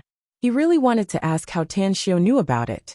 At the next intersection, "Prepare to turn left, master," said Tanshio in a deep voice. "Turn left." The fat driver secretly rolled his eyes inwardly. "Do you think you're a radar monitor? I can't even see where the car is going. How can you know?" After moving forward, a satisfied smile appeared on the corner of Tanshio's mouth. His divine sense had once again captured the Volkswagen when the taxi sped up. At this time, the driver also relaxed his vigilance and no longer frequently looked at the rearview mirror. "Master, turn right ahead. Turn left at the intersection ahead. Speed up and overtake the two cars ahead." After going around in circles for nearly half an hour, the fat driver finally couldn't bear it anymore. With an angry look on his face, he muttered, "Little brother, are you kidding me? I haven't seen that car for half an hour. How are you going to catch up with it if you blindly command it?" A smile appeared on the corner of Tanshio's mouth as he chuckled and said, "You're absolutely right to listen to me, master. You can see that car before the next intersection, if you're willing to exceed the speed limit." The fat driver stared blankly for a moment. His eyes then shifted to the 700 to 800 yuan on the central control panel. He steeled his heart and said, "Don't lie to me, little brother. If I do as you said but I don't see that car, you'll have to give me an additional 200 yuan. I'll pay the fine."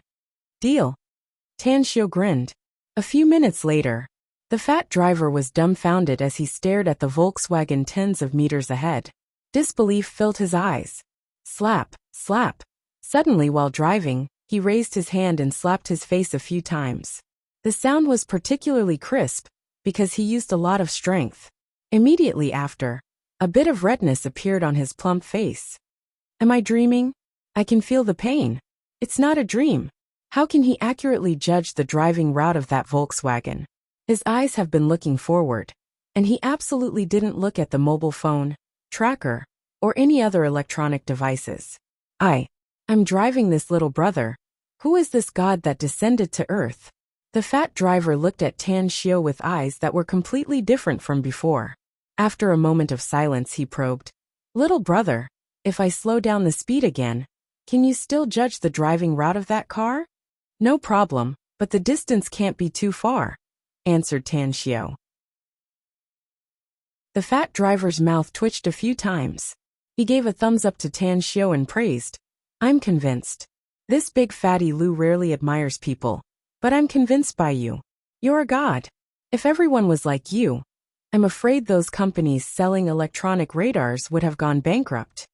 The tracking time took more than 2 hours.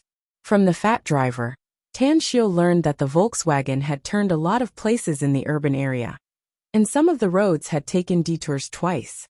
Finally, the taxi stopped near a dilapidated auto repair shop. "Little brother, are you sure that your girlfriend isn't a detective? Her anti-detection level is too high. Even an old driver like me, who is very familiar with Star City's road conditions, would have been left behind dozens of streets if it weren't for your guidance," said the fat driver with a forced smile. Tanshio faintly smiled and thanked the fat driver. Then he watched him leave. After that, he bypassed the auto repair shop and quietly approached it from the back. The dilapidated auto repair shop was filled with a rotten smell. A bare-chested man with muscles all over his body was sweating profusely. He was holding a repair tool in his hand and was repairing a pickup truck. In the innermost side of the shed, there was a space of hundreds of square meters, and dilapidated auto parts could be seen everywhere. In the innermost corner, Zhao Jing was tied up with a rag stuffed in her mouth. Her clothes could still be considered neat, but there were several big footprints on it, as well as her red and swollen face, indicating that she had been beaten. The two men who were watching over her were men who reeked of alcohol. On the table in front of them, there were a lot of empty wine bottles and cigarette boxes. In addition, there were also 2 pistols and several Mitsubishi Army knives. You said our youngest sister should have finished watching the fun, right? Shouldn't we implement our plan and record the video of this woman's dismemberment and internal organs? I'm sure that when we send the video to Yuan Zhengxian and Yuan Chuling, the father and son's expression will be very wonderful. The one-eyed man wearing sunglasses let out a cruel smile. His eyes swept over the Mitsubishi Army knives and coldly said, "This time, we'll take revenge for third brother, so the task of using the knife will be handed over to our youngest sister." Don't look at his usual cross-dresser appearance, but his knife skill is the best among us. I'm not satisfied with cutting her alive 360 times, so I'll make our youngest sister cut her 3,600 times and torture her to death. Bang! The shed's door was kicked open. The frameless glasses man, carrying a computer bag, strode inside. Following behind him was the transvestite man, who was carrying a big travel bag.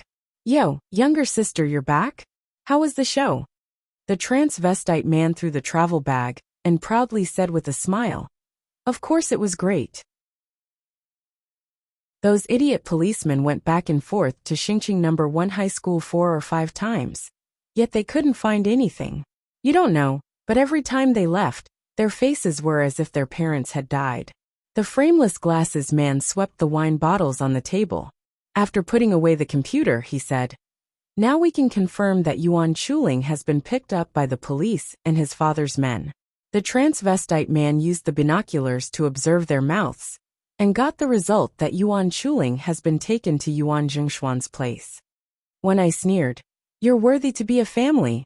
Our informants in the Public Security Bureau said that Yuan Zhengxian has been anxious and almost went crazy because of this woman. It's a pity that his heart is good, so he didn't vomit blood and die tragically. The transvestite man said, When did we dissect this woman? After we kill this woman, and that father and son surnamed Yuan, I'm going to kill that Tang brat." When I frowned and said, "You mean that brat named Tan Xiao? He's a fool. Why do you want to kill him? According to the information we've investigated, he's not the one who killed third brother." The transvestite man shook his head and said, I don't feel comfortable with Tan Xiao being alive." When I waved and said, "Kill him or not, we'll talk about it later. I'll leave the task of dissecting this woman to you. Old Six, you'll be responsible for recording the video. Remember to do a close-up shot of the woman's painful expression. I want to make that bastard Yuan Chuling feel as if his heart is being twisted by a knife, making him suffer so much that he'll wish he was dead." The transvestite man rolled his eyes and sat on the chair. He then gestured to the frameless glasses man and said, "Old Six, this woman is a genuine mature woman. Her appearance and figure are both good. Don't tell me you don't want to play first?" The frameless glasses man chuckled and said, "Fifth brother knows me the best." The transvestite man scolded with a smile, "Bastard brat, now you know how to call me fifth brother." Chapter 59. Zhao Jing, who was tied up and thrown in the corner, listened to the conversation between the frameless glasses man and the transvestite man. Her heart suddenly gave birth to a strong sense of fear. She had seen the extent of these people's ruthlessness. On the day she was caught, she saw a young girl being ravaged and dismembered. That bloody scene, even if she was experienced and knowledgeable, made her retch for a long time. She prayed that her husband Yuan Zhengxian or the police could find this place and save her life. However, the conversation between these people made her feel like she had fallen into a bottomless abyss. Woo, Zhao Jing's mouth was gagged. She wanted to curse but couldn't. Therefore, she could only use her murderous eyes to stare at the frameless glasses man, who was walking step by step. 2 minutes later, Zhao Jing was dragged by the frameless glasses man to the dissection room next door. In the dissection room, blood could be seen everywhere. All kinds of dissection equipment were thrown all over the floor. It was a mess. In the innermost side, there was a sponge cushion full of dirt. Zhao Jing was directly thrown on top of the sponge cushion. Dying under a peony flower and becoming a ghost is still romantic. It doesn't feel strange to use this sentence on you women, ah. Today, I will let you fuck first. Then I will let you die wailing. Ha ha ha. Saying that, he grabbed a pair of scissors and cut the rope that tied Zhao Jing. However, he didn't cut the rope that tied her hands and feet. Tan Xiao hid under the dissection room's rear window. His divine sense had already shrouded a radius of 100 meters. Even with his keen hearing, he could clearly hear the conversation between the 5 people in the auto repair shop. He didn't expect that the kidnapped woman turned out to be Yuan Chuling's mother. Moreover, he didn't expect that this group of kidnappers would actually mistake the person who killed third brother as Yuan Chuling. Previously, Tan Xiao didn't rush to make a move. With his current cultivation, he still couldn't avoid bullets. Moreover, there were 3 pistols in front of the 5 murderers.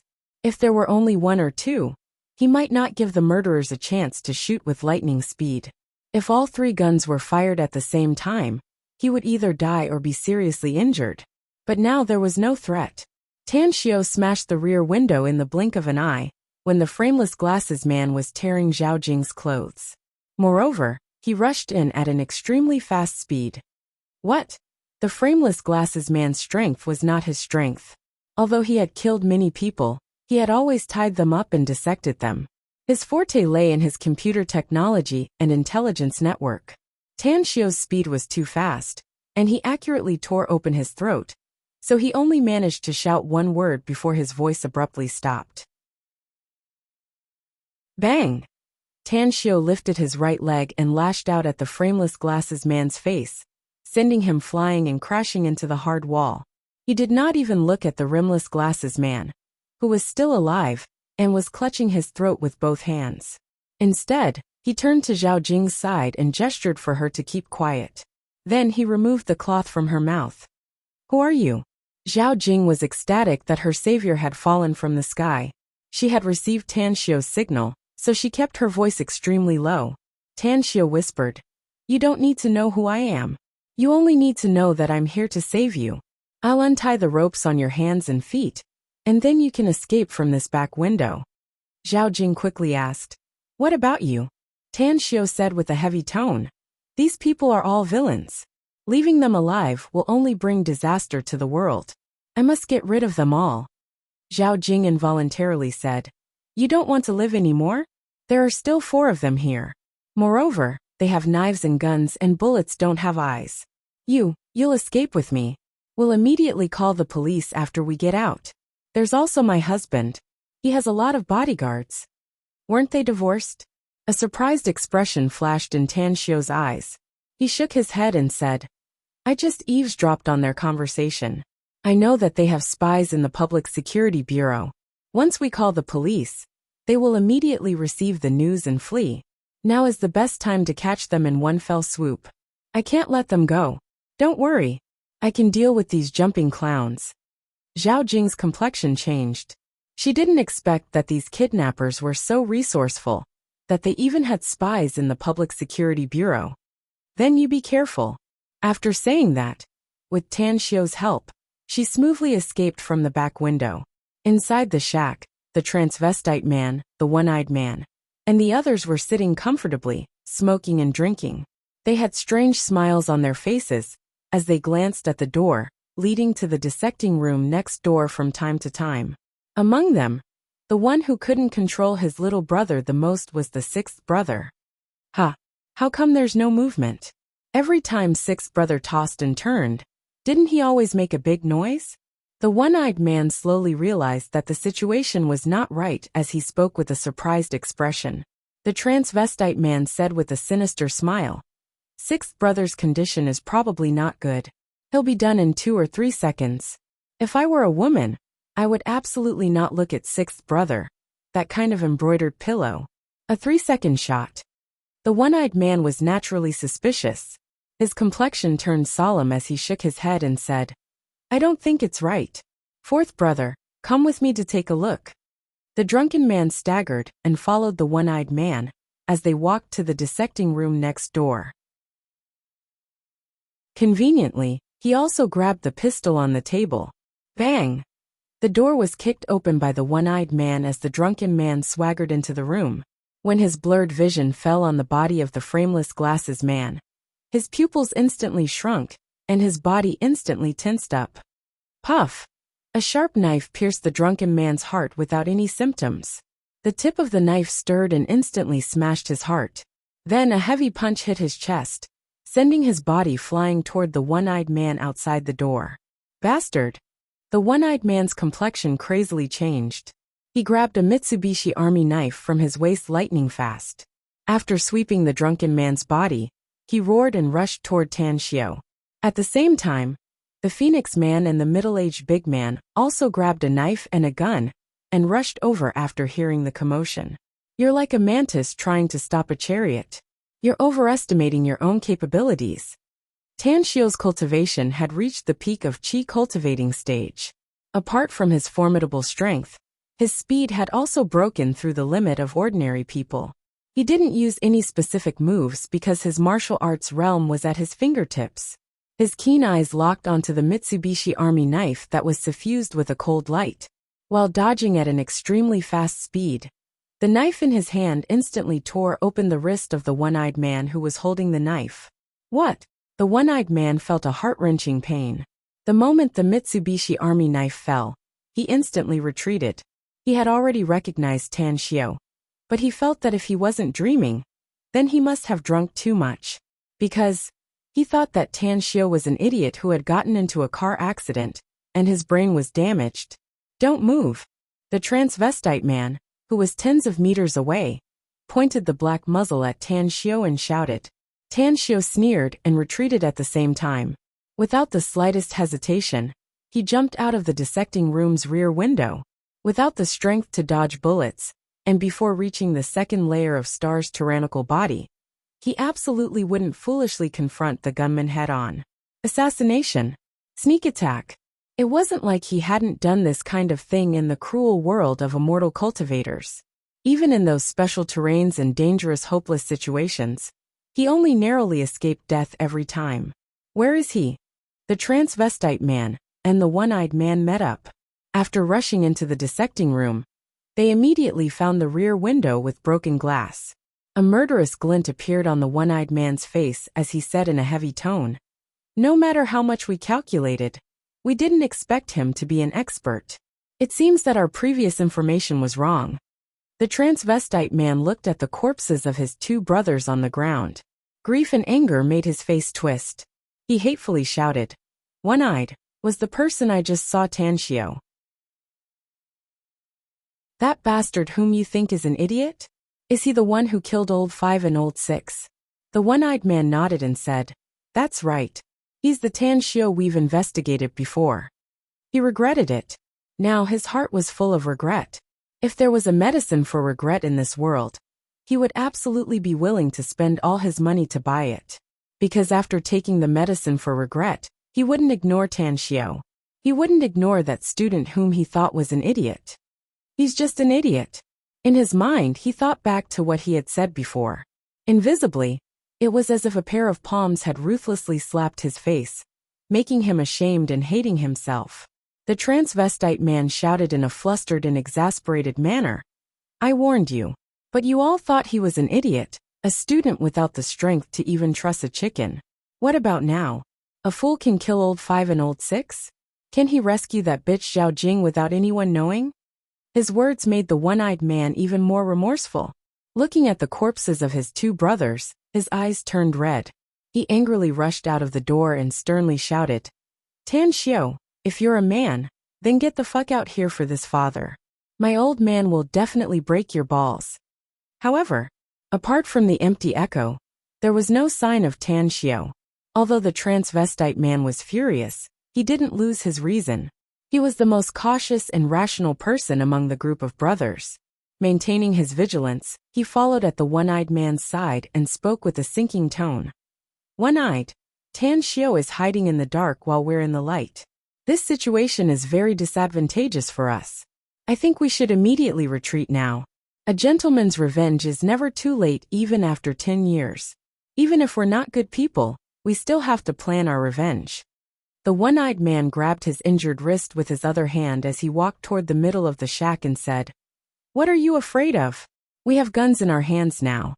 If we don't fight to the death with that brat today, how can we have the face to retreat? We won't go. We three are afraid of him, an idiot. Why should we be afraid of him?" The strong man also shouted with an angry face. "Two idiots." The transvestite man cursed inwardly. He recalled the time when he was spying on Class 10 of Xingqing No. 1 High School. Tan Xiu looked at him from a kilometer away. Suddenly, his body felt a bit cold and his mood became heavier. If Tan Xiu had really seen him from a kilometer away, then he was definitely not a fool, but a terrifying monster instead. Fighting with such a monster would only be courting death. Just like his third brother Old 5 and Old 6. Chapter 60. The transvestite thought of retreating sprouted from the bottom of his heart. However, he was well aware of the one-eyed duo's character. Once they decided on something, it would be absolutely impossible for them to change their minds. In order to save his life, he must seize the opportunity and then run away alone. As long as he could escape from here, as long as he could get rid of Tan Xiu, there was no place he couldn't go in this big world. If the one-eyed duo also died here, it wouldn't be too late for him to come back and take revenge on Tan Xiu after he became powerful. Bang! Dozens of meters away from the left side of the three men, a dull sound came from the messy pile of car parts. Over there, the complexion of the three men changed. They maintained a high level of vigilance and locked their eyes on the source of the sound. The bold and ruthless one-eyed called out to his two companions. He held the Mitsubishi Army knife in his left hand and walked toward the source of the sound. They didn't notice that a pair of eyes was staring at them from the gap between the frames of two dilapidated cars, a dozen meters in front of them. "Boss One-Eyed, 2 fists are no match for 4 hands. We have 3 knives and 2 guns. Even if that brat can fight, he won't be our match." The strong man's face was ferocious. His killing intent was so terrifying that it could devour one's soul. Among his group of brothers, his martial strength was definitely at the peak. However, just as he finished speaking, a figure suddenly appeared like a bolt of lightning. A swift and fierce kick came from his left side. The strong man subconsciously raised his left arm to block it. The sound of bones breaking resounded. At the same time, a sharp knife stabbed into his left armpit in a tricky and strange path. A mournful scream was heard, making people's hair stand on end. Tan Xiu's killing intent was very strong. He was very skilled in judging the course of the fight. The moment the sharp knife was pulled out from the strong man's armpit, his feet moved and his fierce fist directly smashed the strong man toward the one-eyed and transvestite. Damn! One-eyede's complexion changed. He hastily dodged the strong man's smashing body, waved the Mitsubishi Army knife, and fiercely stabbed at Tan Xiu. He was not sure that he would be able to stab Tan Xiu, but he believed that as long as he could entangle Tan Xiu, the transvestite would be able to shoot Tan Xiu. Bang bang bang. The transvestite indeed shot at Tan Xiu, but his hasty shot was easily dodged by Tan Xiu. One-Eyed hadn't expected that the transvestite would run toward the warehouse's door the moment he opened fire. As long as there's life, there's hope. Tan Xiu's unpredictability, as well as his ferocious slaughter, had cast a huge psychological shadow on the transvestite. Youngest sister Yu.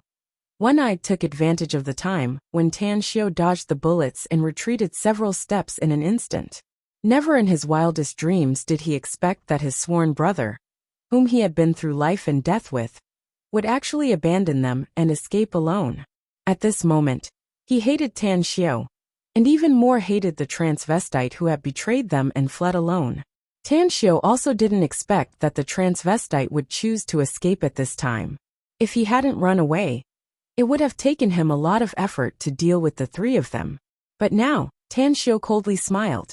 The combination of speed and strength allowed him to easily knock down the already heavily injured one-eyed and the strong man. Moreover, he left both of them with fatal injuries. He can't run away. Tan Xiao kicked one-eyed until he fainted, then rushed toward the direction in which the transvestite had fled. Within the range of his divine sense, the transvestite had only run 50 or 60 meters away. For him, this distance was too close. He sprinted and chased. During the chase, the distance between the two was getting closer and closer. The transvestite who was running in front turned his head in panic and found that Tan Xiao's speed was extremely fast. He was suddenly overwhelmed with shock. At the same time, he secretly cursed one-eyed and the strong man for being useless. They didn't even give him much time. Car. His eyes lit up, and he suddenly rushed toward the nearby Volkswagen. After rushing inside the car at an extremely fast speed, he immediately started the car and locked the door from the inside. Bye-bye. The transvestite tilted his head and started the car while laughing at Tan Xiao in a provocative manner. Humph. Tan Xiao coldly snorted, and the knife in his hand instantly flew out. With his 3,000 pounds of strength, the knife pierced through the driver's seat glass and accurately hit the transvestite's neck. Boom! The Volkswagen had already started, but after the transvestite was hit, the engine roared and crashed into another pickup truck. I told you, you can't escape. Tan Xiao sprinted to the driver's seat window of the Volkswagen and grabbed the transvestite's hair. He forcefully pulled his head out of the window and then fiercely punched him in the head. After dealing with the transvestite, Tan Xiao directly returned to the warehouse. Although he had dealt with these villains, he still needed to get some information from the one-eyed man and the strong man's mouth, who was the mole of the Public Security Bureau. Don't struggle. Today is the day you die. The only difference is whether you die a happy death or suffer a torturous death. I'm sure you're already prepared to be killed for what you've done.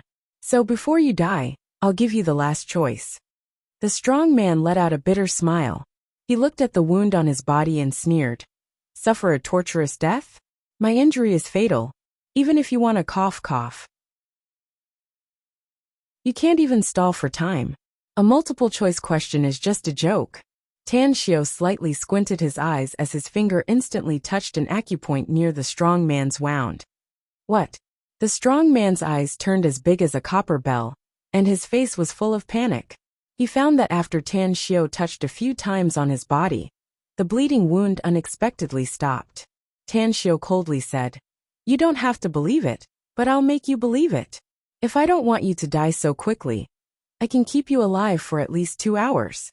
In 2 hours, I can dissect you bit by bit.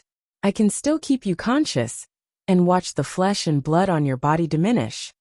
The strong man desperately swallowed his saliva and said with amazement, Acupoint? You just used an acupoint technique? Who are you? Tan Xiao said, I didn't expect that you actually know acupoint technique. With a bit of awe in his eyes, the strong man coughed up a mouthful of blood and said, I once had an internal martial arts master who knew acupoint technique. Although it's not as magical as the legends say, the effect is still good. I hate that he never wanted to teach me the internal martial arts cultivation method. Why? Tan Xiao's interest was piqued. The strong man hatefully said, What else can it be? That old guy thinks that I have a bad character and am cruel and merciless. If I'm not cruel and merciless, how can I survive in this dog-eat-dog society? How can I eat and drink well? Bad character? Tan Xiao suddenly realized that the situation on Earth was indeed like this, especially for martial arts practitioners. Being ruthless and competitive was a taboo for martial arts practitioners. However, he didn't think so. The environment in the immortal cultivation world was tens of thousands of times crueler than that on Earth. It was a real dog-eat-dog world. Only by being ruthless, strong, and cautious could one survive. The reason why he could become a supreme immortal in the immortal world was because he had stepped on a sea of blood and mountains of corpses. Let's get back to the topic. Tell me, who are your informants in the Public Security Bureau? Don't worry. I, Tan Xiao, am a man of my words. I won't let you suffer as long as you tell me honestly. The strong man dejectedly said, The winner is the king and the loser is the bandit. It's not an injustice for us to lose to you. I can tell you, but you have to promise me one thing. You're not qualified to talk terms with me, Tan Xiao indifferently said. The strong man straightforwardly said, Kill me or cut me into pieces as you wish. It won't be a loss if I can feel the unbearable pain before I die. Tan Xiu frowned. He didn't want to waste any more time here. After rescuing Zhao Jing, he believed that she would call the police.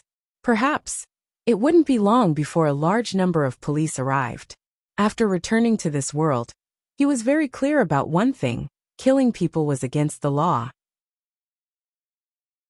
Even if he did it to save people, even if these people were all vicious criminals, it would still be very troublesome for him to kill so many people. What's the condition? Tan Xiu indifferently said. The strong man bitterly said, in fact, it's not a condition. It's just a request. Boss One Eye and I are in the same predicament today. I'm afraid we're both doomed. After we die, I hope you can find some time to go to Fengqing County in northern Jiangsu. Boss One Eye's grandmother lives there, and she's also his only relative. Is that it? Tan Xiu asked. That's it. The strong man said. I've hidden hundreds of thousands of cash in the innermost hole in the wall. Give some to One Eye's grandmother when you see her. I promise you. Tan Xiu nodded. He was very clear that human nature had two sides. No matter who it was, even if they were vicious and wicked, they would have a soft side deep in their hearts. For example, he had killed countless people, and could even be called cold-blooded. But the one he missed the most was his mother. The strong man heavily nodded. Li Tao from the Public Security Bureau's Intelligence Division. Tan Xiu didn't speak again. He grabbed the Mitsubishi Army knife on the ground and directly ended the strong man's life. Then he woke up One Eye. You deserve to die. One Eye woke up from his coma and found that the strong man was dead, and the transvestite's body was thrown to the side. Suddenly, his heart felt like it had fallen into an abyss and was abnormally cold. Tan Xiu said, Tell me, who's your spy in the Public Security Bureau? One Eye's eyes were full of hatred as he crazily roared. Dream on. I'll never tell you. Just wait. Even if we die, he'll do everything he can to avenge us. Just you wait, sooner or later. He'll make you pay with your blood. Tan Xiu coldly said, Northern Jiangsu's Pengqing, your grandmother. What? One Eye incredulously looked at Tan Xiu. Fear invaded every nerve in his body like a tide. Even among these brothers, only one person knew about his grandmother's existence. But how did this bastard know about it? Are you a human or a ghost? Tan Xiu gave One Eye a pondering smile and said, I'm sitting in a hole and looking at the sky. If I want to, even a ghost soul will fly away and scatter.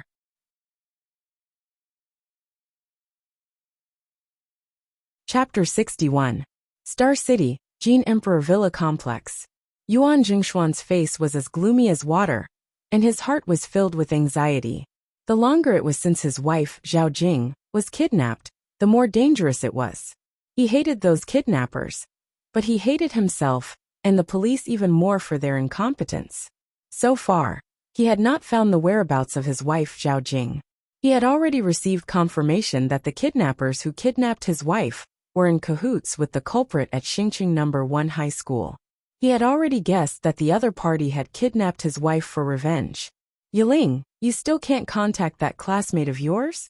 Yuan Zhengxian asked in a deep voice as he looked at his son, who was repeatedly dialing his phone.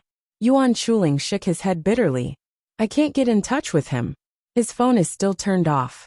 Dad, the time when Tang Xiu left school was the same time when my mom was kidnapped. Do you think there's any coincidence in between? Yuan Zhengxian didn't say anything.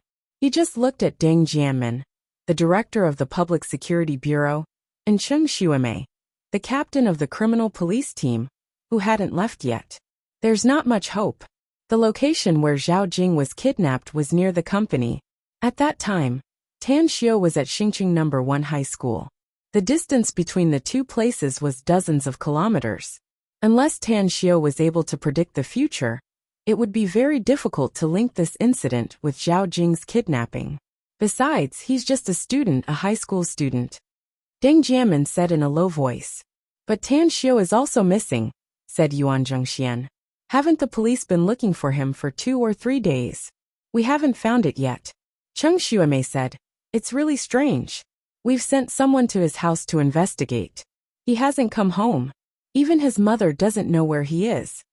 Ring, ring, ring. Yuan Jingshuan's cell phone suddenly rang. Yuan Jingshuan's expression changed. He rushed to the coffee table and grabbed his phone. When he saw an unfamiliar number, he frowned. Answer it. Deng Jianmin quickly came over. Yuan Zhengxian pressed the answer button and turned on the loudspeaker mode, saying in a deep voice, I'm Yuan Zhengxian. Who are you? Hubby, it's me. I'm Zhao Jing. Yuan Zhengshuan's pupils instantly contracted as he hurriedly shouted. What? Jinga? You're Jinga? Where are you? Tell me, where are you?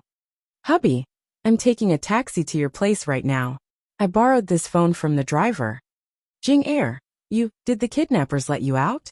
Do you know how anxious I've been these past few days? Hubby, it wasn't those kidnappers who let me go. It was someone else who saved me.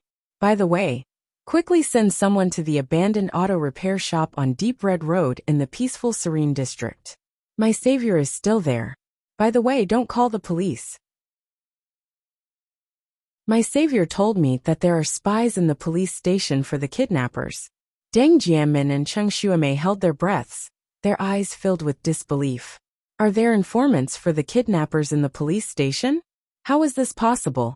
Suddenly, the two of them realized that during this period of time when they were chasing these murderers who sold human organs, these murderers always seemed to be able to get the news in advance and escape before the police arrived. Could it be? Is there really a traitor in the police station? Yuan Zhengxian angrily glared at Deng Jianmin and Cheng Xuemei as he said in a deep voice, I'll immediately notify the people to rush to the auto repair shop. Jing, where is the taxi you took now? Tell me the license plate number. I'll send someone. No, I'll personally rush there to meet you. All right, the call ended.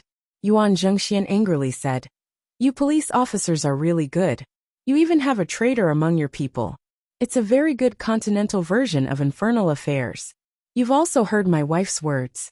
I don't want your people to follow her. I'll send someone to deal with the auto repair shop. No way. Deng Jianmin's face turned pale, but he still spoke in a tough tone. Cheng Xuemei hesitated for a moment. Seeing that Yuan Zhengxian was about to explode, she quickly said, Mr. Yuan, since the auto repair shop is in a critical situation, I think the police should go there to support them. The identities of those kidnappers are not simple.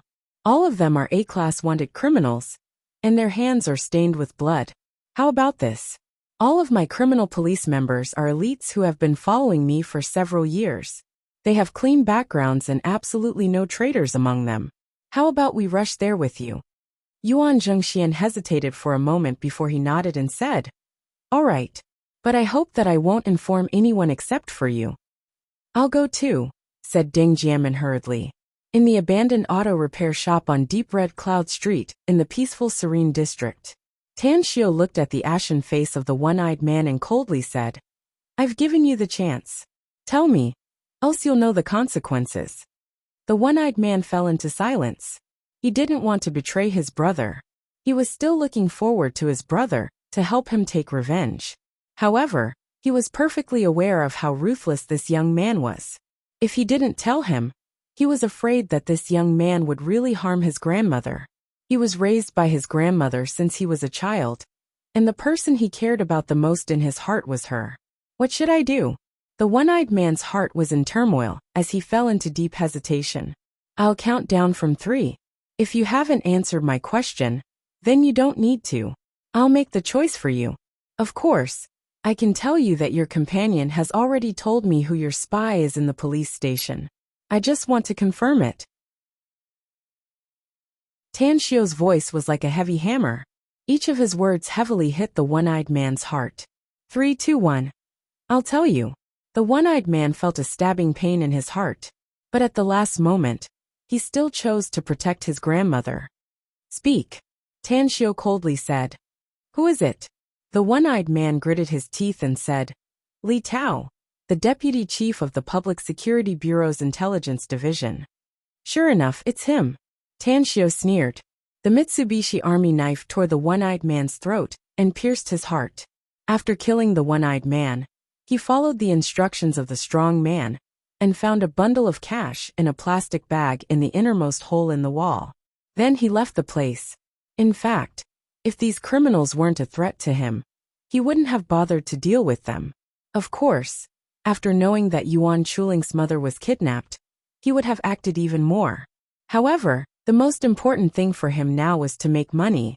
He needed to cultivate, and cultivation required a lot of medicinal herbs and precious ores. Only by making a lot of money would he be able to buy these necessities and be able to cultivate without any hindrance. He had already planned out a plan to make money. Now, he just lacked a professional manager to help him manage his business. However, he entrusted the matter of looking for a professional manager to Long Jingyu. Calculating the time, Long Jingyu should have already found a suitable professional manager for him. Half an hour later, Tan Xiao threw his bloody coat into the river and watched it wash away. He didn't go back to the campus, but went straight back to his villa in Southgate Town. As Tan Xiao entered the villa's hall, he found that there was some dust in the house. At this time, he remembered that before this villa was handed over to him, the property management had always sent people to clean it. However, since he became the owner of this villa, the property management had no obligation to send people to clean it. Such a big house. Even if I want to find a housekeeper, I'm afraid it won't be enough, right? Do I have to be like those characters in the TV series, looking for a professional housekeeper? Should I let the housekeeper arrange the cleaning of this villa? Tan Xiao shook his head with a wry smile. He wasn't so extravagant that he could hire a housekeeper. He went straight upstairs and took a bath. Long Jingyu had sent people to fill the wardrobe with clothes in advance, so he picked out a clean casual wear and put it on. The villa's master bedroom was on the second floor. The entire master bedroom had an area of hundreds of square meters, and the decoration had reached an outrageous level of luxury. Tan Xiao hadn't had a good rest these past few days, so he was ready to take a break. By the way, he would contact Long Jingyu and ask him about the arrangement of the professional manager. Thinking of contacting Long Jingyu, he remembered that his mobile phone had long been turned off. He took out his mobile phone and turned it on, but before he dialed Long Jingyu's number, a series of missed calls and text messages rang nonstop. Tan Xiao recalled that there were a lot of missed calls when he was cultivating last time. He didn't expect that after such a long time, this kind of situation would appear again. He looked at all the missed calls and revealed a helpless expression. Apart from Han Qingwu and Long Jingyu, there were a few other unknown numbers who had called him. These unknown numbers had been dialed quite a few times, more than a dozen times. Yuan Chuling called me 42 times? It seems like he knows that his mother has been kidnapped. Perhaps he also guessed that my absence from school for 2 to 3 days has something to do with his mother's disappearance. Tan Xiao thought about it and decided not to contact Yuan Chuling for the time being. Anyway, he had already rescued his mother, so there shouldn't be any more accidents.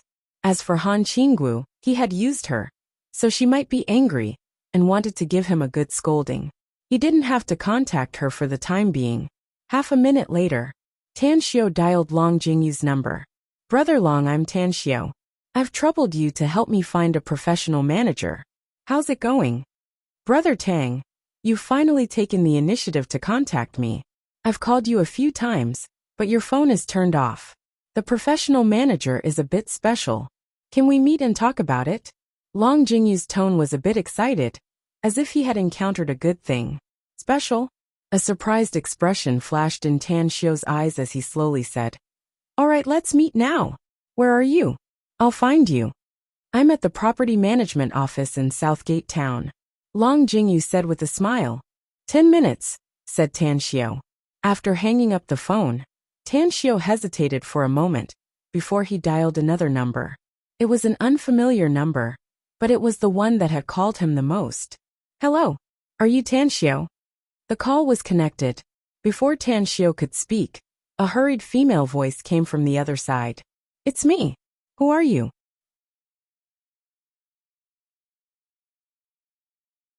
Chapter 62. In this materialistic era, the music composed by power and money resounded in everyone's heart. It seemed that everyone was equal, but when one reached a certain level, one would understand one thing. In this world, there was a hierarchy.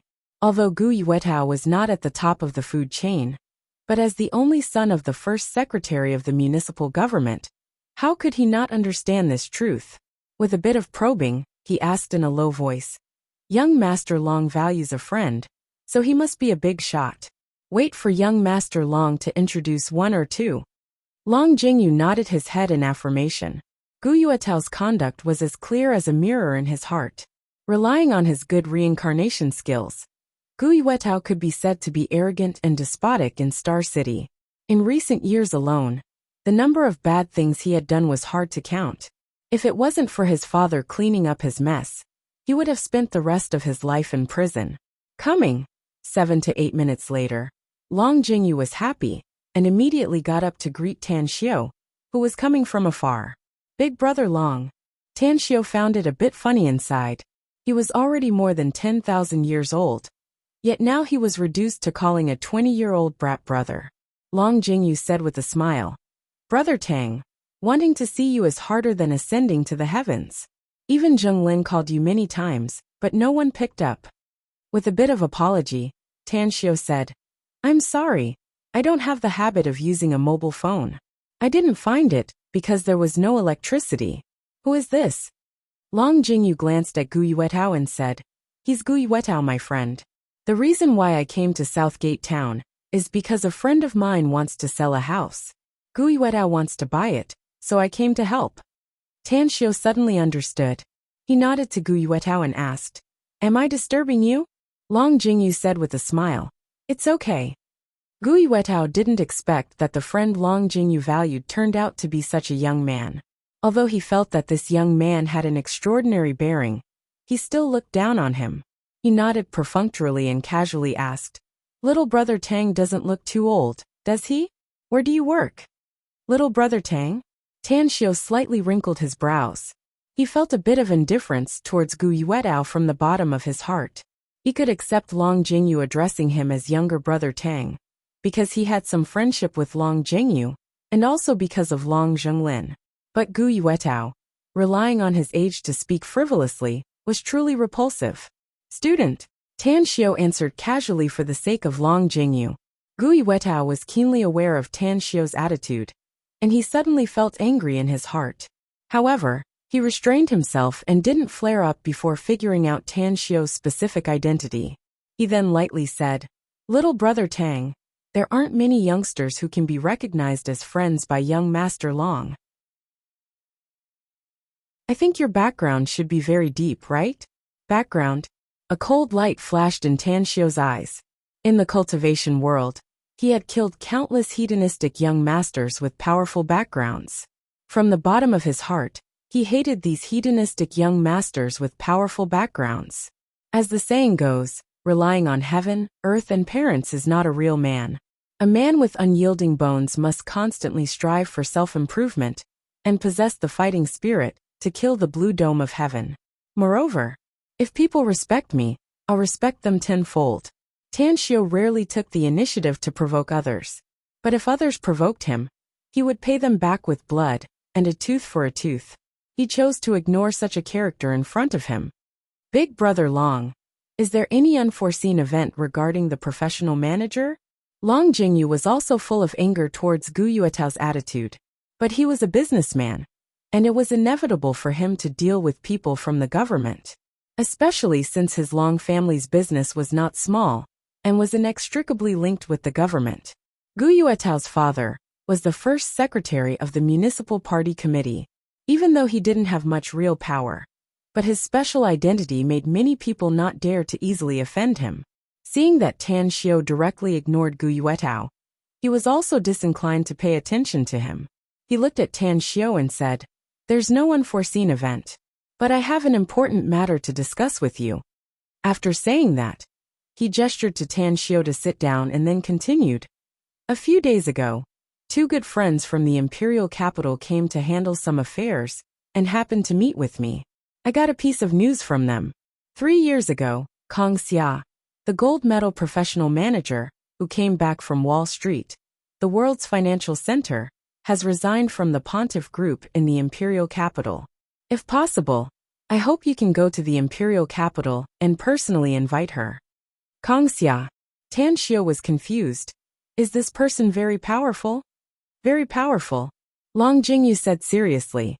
The middle-aged man standing next to Gu Yuetao had his complexion slightly changed. He glanced at Gu Yuetao and said, Kong Xia is more than powerful. She's a legend in the business world. She has operated a large number of financial mergers and acquisitions abroad, expanded a variety of new projects, and established a lot of marketing channels. She's a prominent figure on Wall Street. 3 years ago, she returned to the country. She was hired as the CEO by the big boss of the Pontiff Group. In just less than 3 years, she made the total assets of the Pontiff Group soar 4 times. If it weren't for that idiot second young master Pang of the Pontiff Group, the Pontiff Group would have become one of the top 50 companies in the country in the next few years. As the middle-aged man spoke up to there, a contemptuous look was revealed in his eyes as he sneered. All the major companies in the country have broken their scalps to hire Kong Xia. Some even offered a lot of company shares, but unfortunately, all of them failed. Little brother, you're still young. I think that Kong Xia, who has eyes on the top of her head, won't even pay attention to you? Tan Xiu was silent for a few seconds. He then looked at Long Jingyu and said, Give me her contact information. All right. A strange expression appeared in Long Jingyu's eyes. After experiencing the last gambling incident, he had an inexplicable sense of trust in Tan Xiu. In his view, others might not have the slightest chance, but Tan Xiu might really give him an unexpected surprise. After giving Kong Xia's cell number to Tan Xiu, Long Jingyu suddenly said, Brother Tang, about the new company you've set up, can you let me buy some shares? I'll give you 20 million yuan. You can give me the shares as you see fit. Buying shares? Tan Xiu's brows slightly furrowed. Long Jingyu quickly said, If you think the money is too little, I'll add more. Brother Tang, you haven't run a company before, so you may not understand a lot of things. If you want to do business, there are bound to be various issues that need to be solved. My Long family has been operating in Star City for many years. If you plan to set up a company in Star City later, I can help you solve a lot of things. Tan Xiu shot a deep look at Long Jingyu as he nodded and said, 5% shares, no more. After Kong Xia comes, if she doesn't understand the situation here, you'll have to help her. At this moment, Tan Xiu's favorable impression toward Long Jingyu increased. He only told Long Jingyu that he was going to set up a cosmetics business, but he didn't mention the details. But Long Jingyu's trust in him made him feel warm inside. Gu Yuetao looked at Long Jingyu with a strange expression as he snappily said, I say, young Master Long, do you have money to burn? Or are you willing to be a sucker? You only get 5% shares by injecting 20 million yuan, yet you still need to work hard to open up all kinds of relationships? Are you sick? And this kid, he said he can invite Kong Xia, so he can really do it? Relying on him? Does he think he's the son or grandson of the country's top official? Long Jingyu's expression turned cold as he said with dissatisfaction, Whether I'm sick or not, you'll know later. Honk honk. At this time a car's horn sounded. 2 black Mercedes-Benz cars slowly came from a distance and stopped not far away. 2 middle-aged men came down from the car. When they saw Long Jingyu's group, they immediately smiled and walked over. Dad, how come you're here? Long Jingyu greeted and asked with a curious face. Long Hanwen's eyes swept over Tan Xiu and Gu Yuetao as he said with a smile, I have some free time today, so I and your Uncle Li came to have a drink with old Chong. Long Jingyu quickly greeted the other middle-aged man. Hello, Uncle Li. The middle-aged man surnamedly said with a smile, Little you, you're good. I heard you've done something big recently. You won miserably against the boys from the other families in Star City. Like father, like son. Long Jingyu modestly smiled and said, Uncle Li is overpraising me. In fact, it was all because of this brother of mine that I was able to win the bet. Dad, let me introduce him to you. He's Tan Xiu. Long Hanwen slightly squinted his eyes as he sized up Tan Xiu a few times. He then nodded and said, As the saying goes, heroes come from the youth. Tan Xiu, you're very good. Very good indeed. If you have time later, tell little you and little Lin to take you to our house. I'll ask your aunt to cook something delicious for you. Tan Xiu nodded. All right. Thank you, Uncle Long. Long Hanwen nodded with satisfaction. Long Jingyu said, Dad, Tan Xiu is preparing to set up a company. I want to invest in it. Set up a company?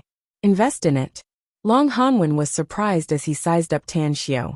He had sent someone to investigate Tan Xiu's background. He was a young man from the countryside with little capital. Moreover, he was only a high school student. Yet he wanted to set up a company now? Perhaps he wanted to earn some pocket money? Long Hanwen thought for a moment before he said with a smile. If you want to invest, then do it. Tan Xiu may look young, but through my observation, he's mature and steady.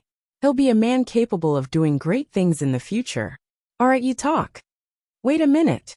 Tan Xiu and Long Hanwen had a simple contact, and he had a bit of acknowledgement toward the latter.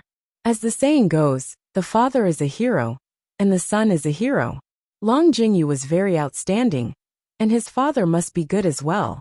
Long Hanwen's friend might be able to help him. Moreover, he could also accomplish his own purpose. Long Hanwen asked with a puzzled expression, Is there something else? Tan Xiu gently nodded. His eyes then fell on the middle-aged man surnamed Chen. He had just discovered that there was something wrong with this middle-aged man surnamed Chen's body. Now that he carefully observed him, he was even more sure of his guess. Stretch out your wrist. The middle-aged man surnamed Chen was like a monk scratching his head. He looked at Long Hanwen and Long Jingyu. Although he didn't know what Tan Xiu wanted to do, he still stretched out his left hand. Under the puzzled eyes of the others, Tan Xiu put his hand on the middle-aged man surnamed Chen's pulse. 10 seconds later, his finger directly pressed on the middle-aged man surnamed Chen's Tanzhong acupoint, and said with a deep voice, Breathe hard.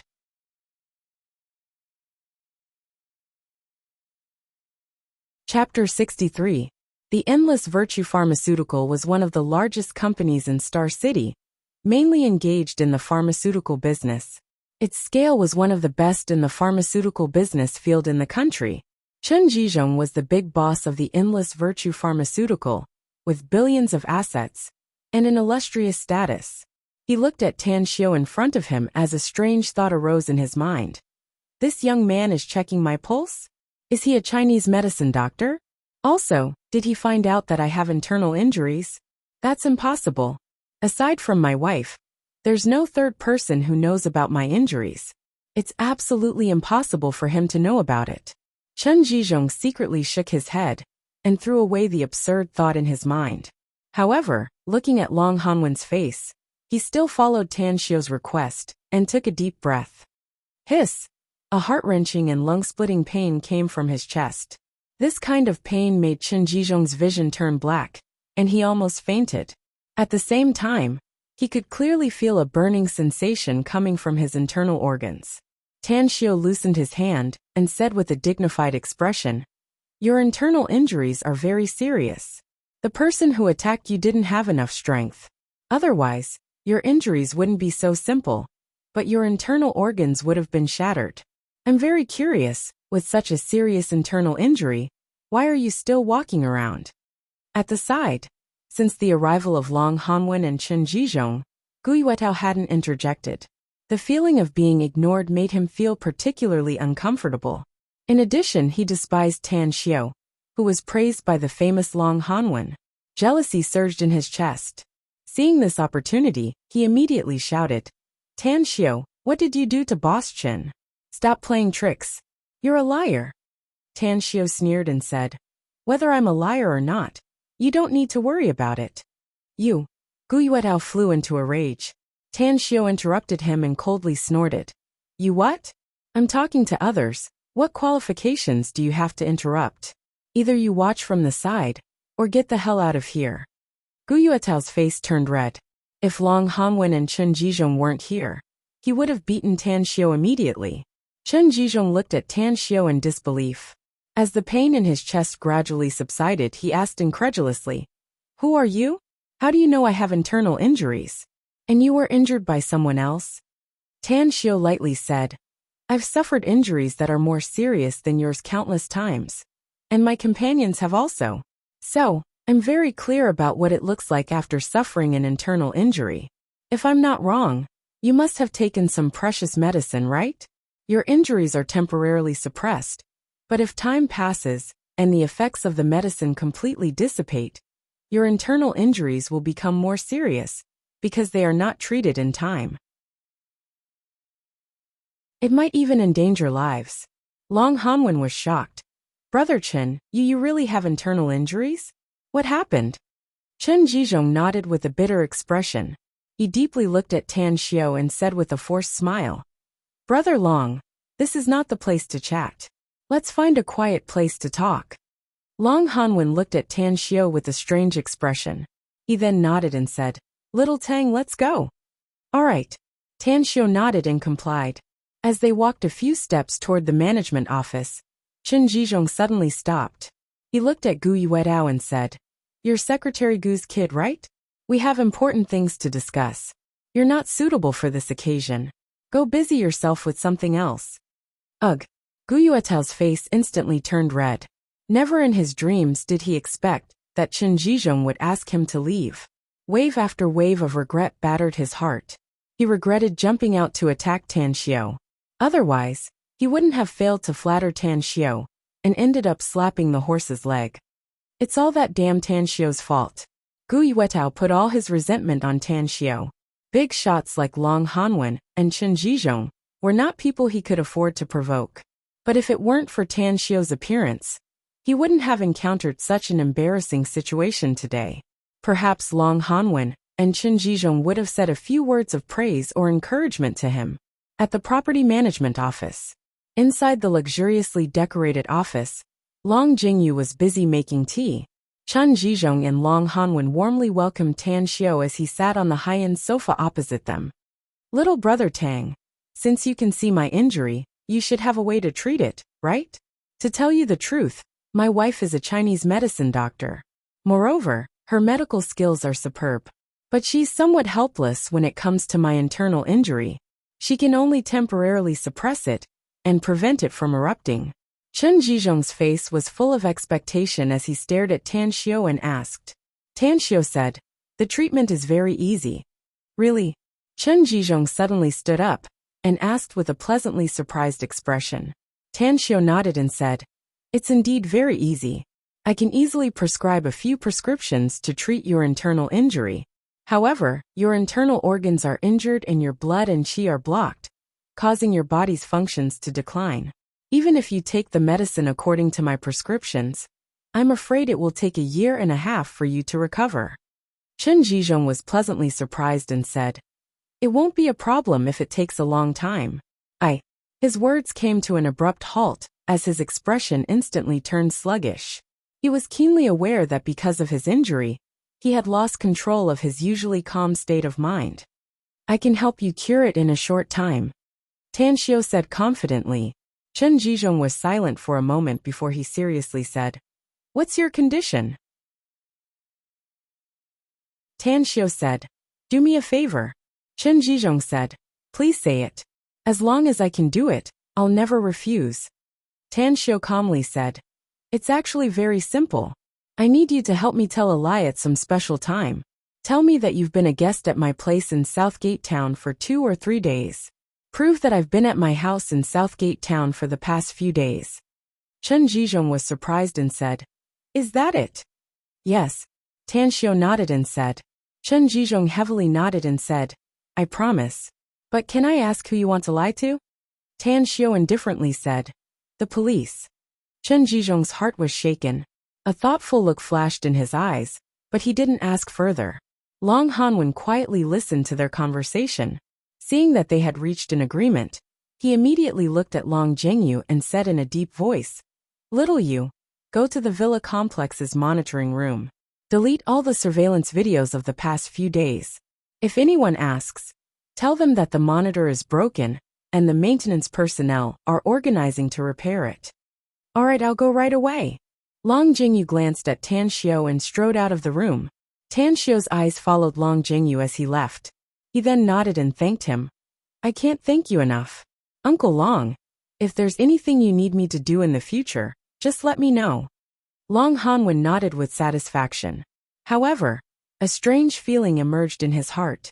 Today was the first time he saw Tan Xiao, Although his two sons had praised Tan Xiao in front of him, he didn't believe it. After all, how much weight could a high school student have, even if he was very powerful? However, seeing was believing. Today, he unexpectedly saw Tan Xiao.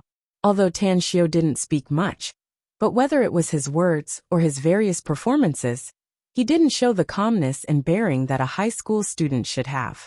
He even faintly felt a kind of oppressive feeling from Tan Xiao. This kind of feeling was inexplicable, just like the reflection of the moon in the water. It made him vigilant and depressed. 18 years ago, Long Hanwen once met a person who looked ordinary, but he gave off a dangerous feeling like a dormant ferocious beast. Later on, he inquired and learned that the person used to be a soldier. Coincidentally, that person was also surnamed Tang. After sizing up Tan Xiao a few times, Long Hanwen quietly suppressed that special feeling. He turned to look at Chen Zhizhong and said, "Brother Chen, little Tang just said that you were injured by someone. What's going on? Who dares to fight with you?" Chen Zhizhong looked at Tan Xiao and then said with a wry smile, "Brother Long, you only know that I'm a businessman, but you don't know my other identity. A martial artist. I'm a martial artist with an ancient martial art heritage. Very few ordinary people can come in contact with our circle." Tan Xiao suddenly said, "Your cultivation is very low. Although you're a bit stronger than me, but it's very easy for a real martial arts expert to bully you." Chen Zhizhong was shocked. "You're also a cultivator?" Tan Xiao was in contact with the martial artists of today's society for the first time. He intended to understand the situation of martial artists in today's society from Chen Zhizhong's mouth, so he didn't conceal anything. "I'm indeed a cultivator, but my cultivation is different from yours. To be honest, I don't know much about the current cultivator community. Can you talk about it?"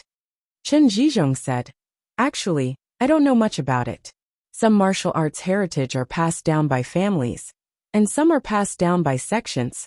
I know a few martial arts heritage martial artists, and some of them have reached the grandmaster level.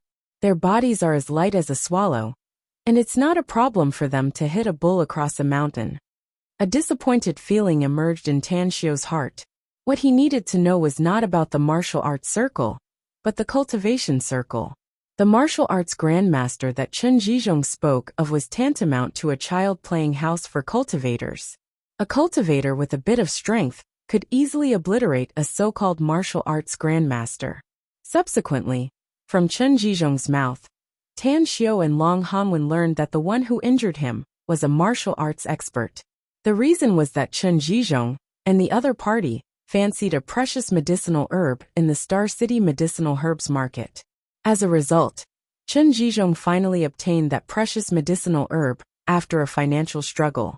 But the other party, seeing that he couldn't compete with Chen Zhizhong in terms of financial resources, secretly robbed him. In the end, although Chen Zhizhong was able to kill the other party, he was also seriously injured. "Well, I have other things to do later. I'll treat your injury now. Uncle Long, I'll have to trouble you to help guard here, and don't let anyone disturb us." Long Hanwen said, "Saving a person is like fighting a fire. It's best to treat him now. You can rest assured that I'll immediately arrange some people to guard the door. I won't let anyone disturb you." Tan Xiao nodded with satisfaction. He then ordered Chen Zhizhong to take off his clothes, leaving only his underpants. He ignored the awkward expression on Chen Zhizhong's face as he fiercely punched his abdomen. Puff! That you're tuning in to the Li Mei's Wuxia Whispers YouTube channel. We're so grateful for your support, and don't forget to subscribe to join us on this incredible journey through captivating stories. Your generosity through donations truly makes a world of difference, as it's the primary source of revenue that allows me to expand and enhance this channel for you. Thank you from the bottom of my heart for being a part of this adventure.